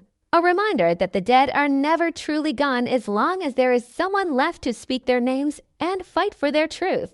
The global impact of this specific case cannot be overstated, as it has become the gold standard for the application of genetic technology in the pursuit of justice, sparking a movement that has seen hundreds of other cold cases solved in its wake. From the rain-slicked streets of London to the sun-baked suburbs of Florida, the name of the California killer is cited as the reason why we must never give up on the mysteries of the past, no matter how much dust has gathered on the folders. This is the cinematic resolution of the 1984 tragedy, the way a single, shattered window in a quiet cul-de-sac eventually led to a worldwide awakening of forensic accountability, proving that the truth is a global force of nature that cannot be contained by borders or decades. The strange clue of the synthetic fiber, once the source of so much frustration and deadlock, is now the foundational stone of a new temple of justice, a microscopic witness that changed the world. As the final amber light of a California evening fades into the deep, velvety blue of a Pacific night, the empty lot where the house once stood remains a dark, silent witness to the history of the town, a void that will never truly be filled. The new houses that will eventually rise from this soil will be built on a foundation of revealed truth, their inhabitants walking on ground that has been cleansed by the fire of the courtroom and the precision of the laboratory. The silence of the night is no longer a silence of fear, but a silence of respect, a recognition of the fact that the 1984 cold case has finally reached its destination. The phantom of the beloved grandfather has been exorcised, not by magic or by time, but by the relentless, unyielding pursuit of the living who refuse to let the darkness have the final word. The story of the 1984 cold case is a cinematic masterpiece of human suffering and technological triumph, a narrative that proves that the long, winding road to justice eventually leads back to the light, no matter how deep the holes we dig to hide our sins. It is a story that ends not with a whimper, but with the resonant, powerful boom of a gavel that signifies the end of a 40-year lie and the beginning of a permanent, unshakable truth. We close this chapter of the investigation with a sense of profound, heavy-hearted clarity, knowing that while the world is a darker place for having contained such a monster, it is a brighter place for having found the courage to unmask him. The 1984 cold case is solved, the community shock is part of the history, and the strange clue has fulfilled its destiny, leaving behind a legacy of justice that will shine forever in the archives of the Golden State. This is the final voiceover for a tragedy that changed the world, a story of DNA deception, and the absolute power of the light to find the dark. The beloved grandfather is a ghost, the victim is a legend, and the truth is the only thing that remains standing in the end. As the screen fades to black, the only sound left is the distant, rhythmic pulse of the ocean, a timeless cadence that reminds us that the truth is like the tide that may go out for a while, but it always, inevitably, comes back to the shore. The case is closed, the nightmare is over, and the light has finally won. The 1984 cold case will be remembered forever as the moment the world stopped looking for the monster in the shadows and started looking for him in the light. A cinematic conclusion to a tragedy that redefined everything we thought we knew about the person living next door. The end is here, and it is as cold, hard, and beautiful as the truth itself.